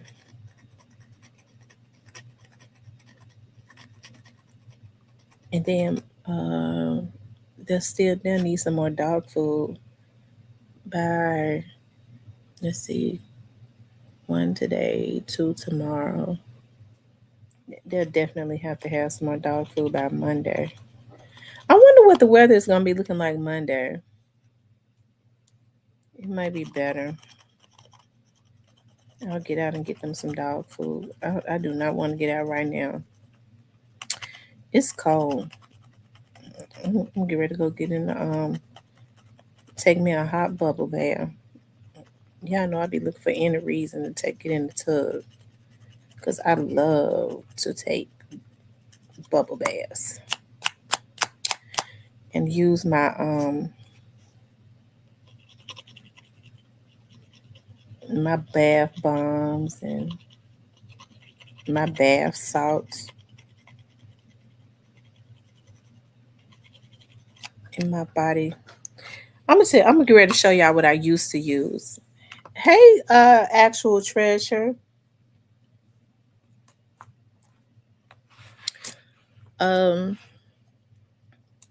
Let me see.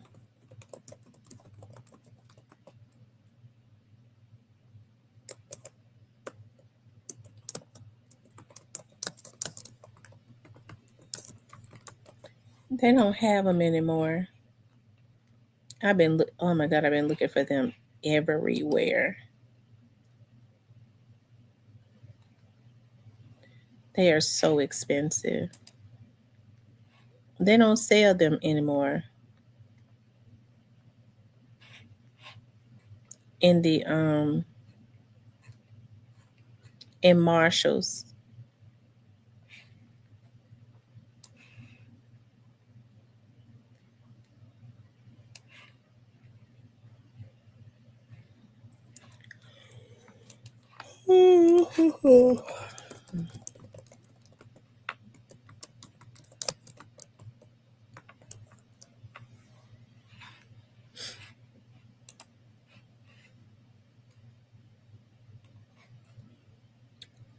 They're just way more expensive. And they don't carry them in Marshalls anymore.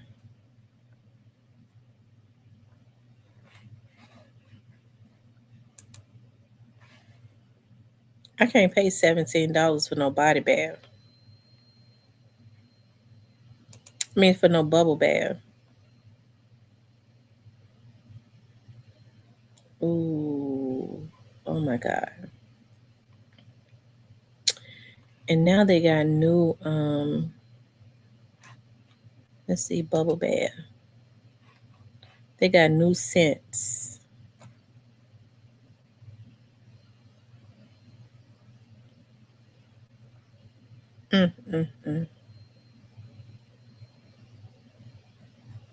Lord have mercy.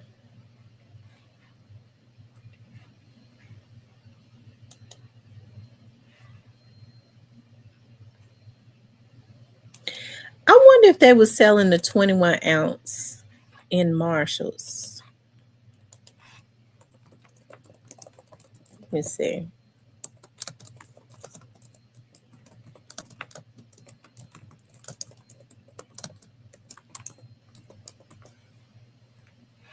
I bet they were.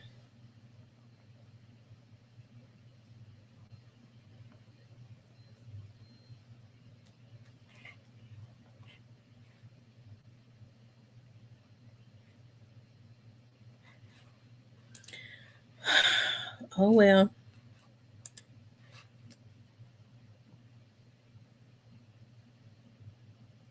Girl, I love sitting in the tub. It's, if I have all of my stuff, like I have to have my bath salts.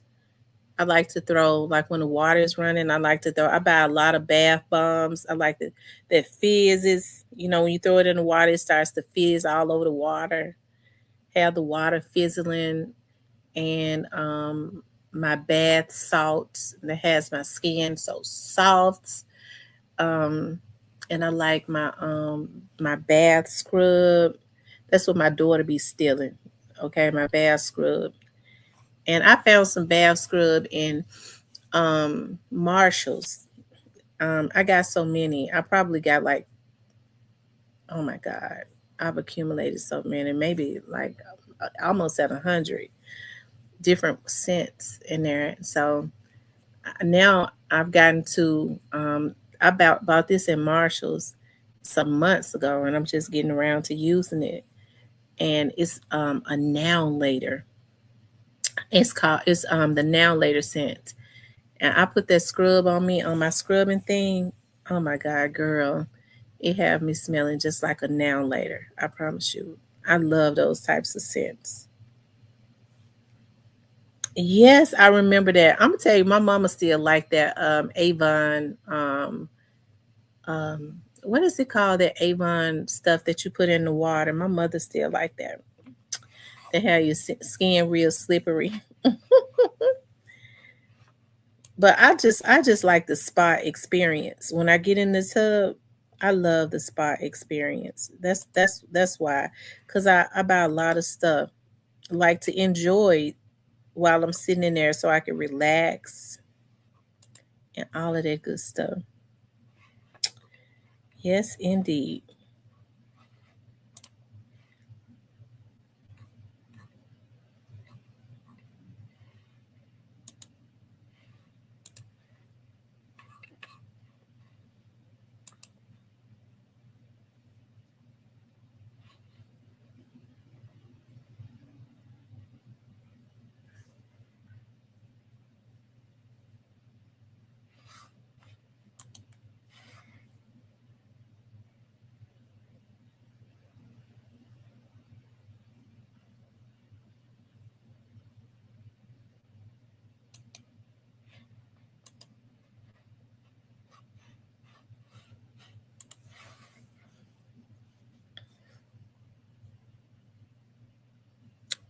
Oh, she loved Haku. Avon had a scent, and I still, you know what? I still got it because I ordered it from somewhere, and it went really good with my chemistry, with my body chemistry. Far away is one of those scents that I've always gotten compliments for. Um, it just always went with my body chemistry. So I still wear the Far Away.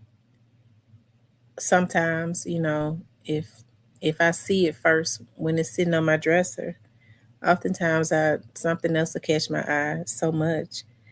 And or I'll think about it, go, oh yeah, I still got that Far Away. Let me put that on. It smells really good though. It smells better in the springtime. It's more like a spring, really a spring and winter scent because it's kind of strong. So, but in the springtime, it really lingers. It really lingers. I think Mary Kay, I don't know if Mary Kay is still going, but it used to have a scent that I really loved. And I think they stopped carrying it. Mary Kay was really bad about stopping carrying scents. Let me see what kind of fragrances they have now. Mary Kay women's collection. I bet you that I forget the name of that scent, but they stopped carrying it.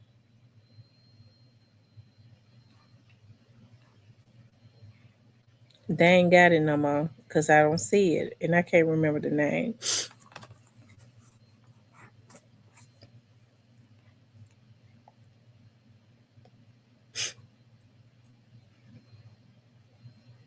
But it went really good with my chemistry.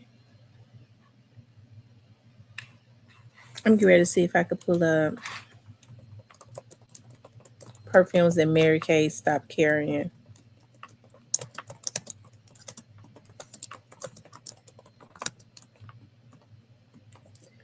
Y'all know Mary Kay Foundation used to be the only foundation that Journey, that's what it was.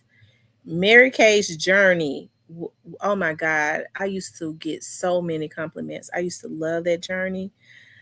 And her foundation used to be the only foundation that I could wear because my skin was so sensitive. And then they changed the I guess the formula, and made it more like an orangey tone. And I stopped wearing it because I ain't gonna sit up and be dark skinned and orange too. Shit. They stopped carrying the Journey. Oh, and I like that Velocity. They stopped Velocity too.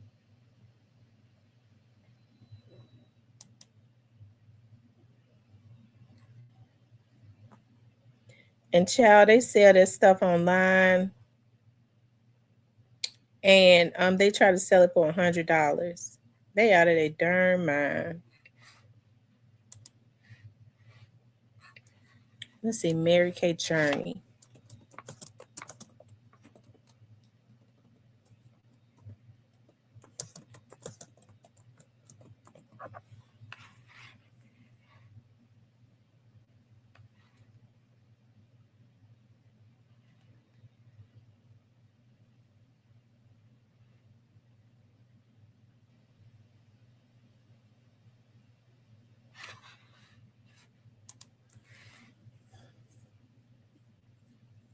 I've never smelled that one. I'm gonna have to get with a Mary Kay representative and like smell the new perfumes to see how I like them.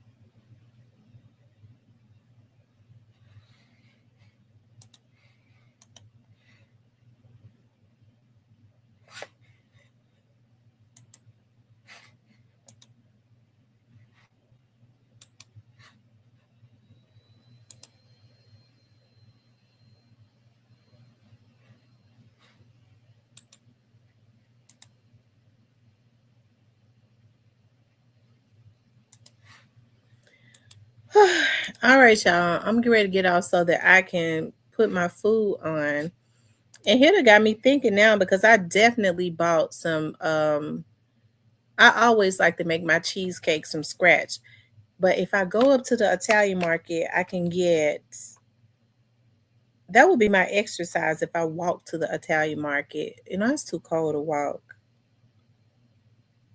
Y'all think y'all think DoorDash drivers are out? Because I could DoorDash, I could have the DoorDash to go get the dog food and to bring me the pie crust.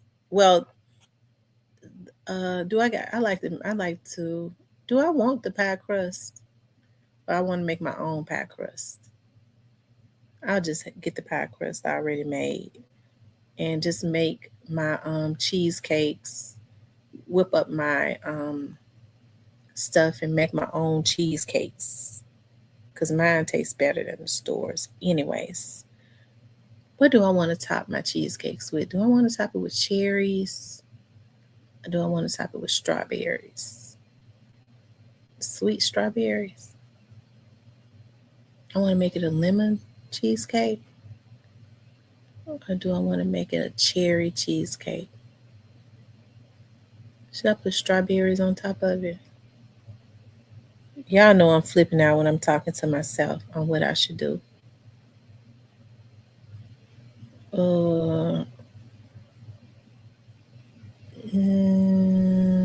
Maybe I should make it strawberry or lemon. I believe that lemon would be really good. I think I'm going to do a lemon cheesecake. Hey, Tashawn. So I'm going to make a homemade lemon cheesecake.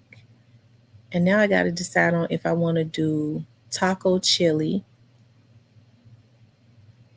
Because taco chili is really good.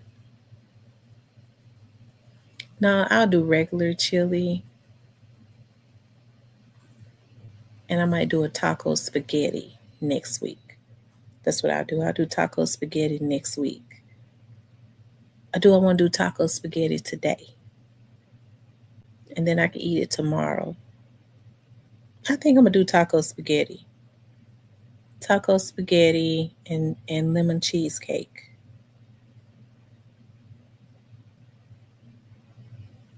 Yeah, I got a taste for that taco spaghetti. Now watch me not have no spaghetti in the house. Watch me not have no spaghetti. Since my mind is set on that taco spaghetti. Lemon cheesecake. Ooh, and I got a new cake mixer that my sister bought me for Christmas. Yeah, my sister bought me, no, my daughter bought me. What did my sister buy me for Christmas? Somebody bought me a cake mixer and somebody bought me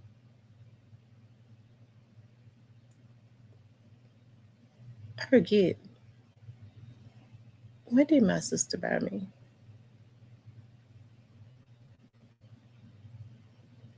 My daughter might have bought me that cake mixer, my youngest daughter.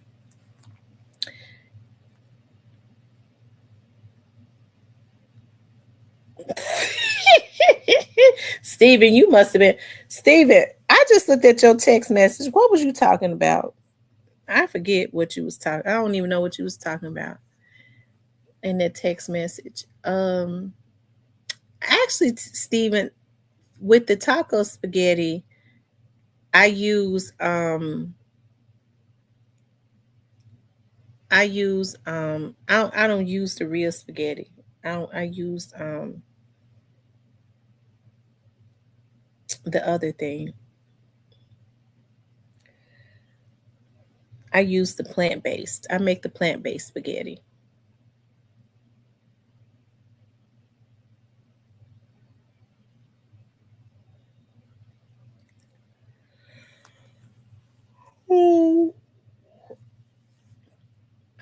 Oh my God. I'm glad I thought about that. Did I buy some new crackers? If I made, yeah, the squash. If I don't think I have any crackers.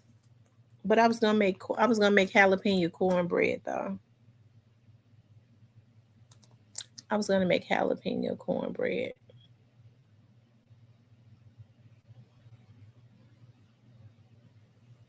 I gotta decide on what I want to do.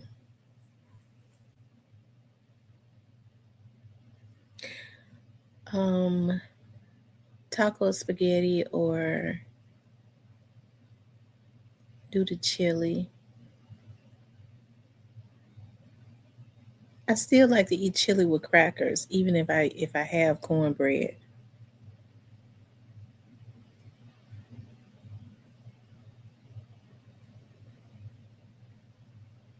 Oh.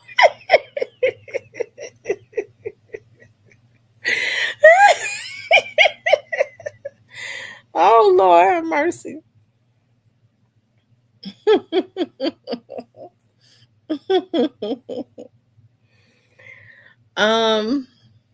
Oh, okay, Stephen, that's what you was talking about. Okay, y'all. I'm gonna get this together. It's sad when I can't decide on what I want to eat. A lot of people like to put meat in their spaghetti. I don't necessarily like to. I could eat spaghetti without meat. As a matter of fact, I would really prefer it without meat.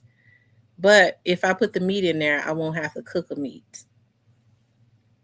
I won't gonna cook a meat anyways because people like chicken and spaghetti, but that's a taco spaghetti. Oh God, please! I think I do got packages of taco sauce.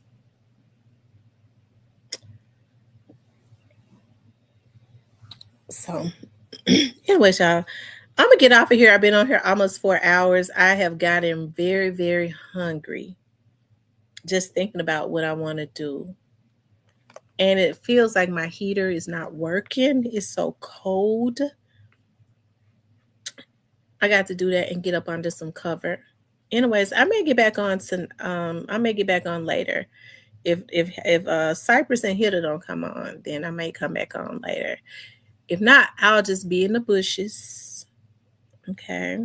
Or Steven. Steven comes on now too. Steven come on talking about health, talking about exercises and stuff like that. So y'all gotta go subscribe over there to Steven. And I think Magnay May said he got a channel too. I forget. I don't think he told me the name of his channel yet. Anyway, y'all, listen, I love you all. Y'all be safe, stay warm. If you don't have to go out, don't go out, okay? I love you all. I appreciate y'all hanging out with me for 4 hours today. I will talk with you later.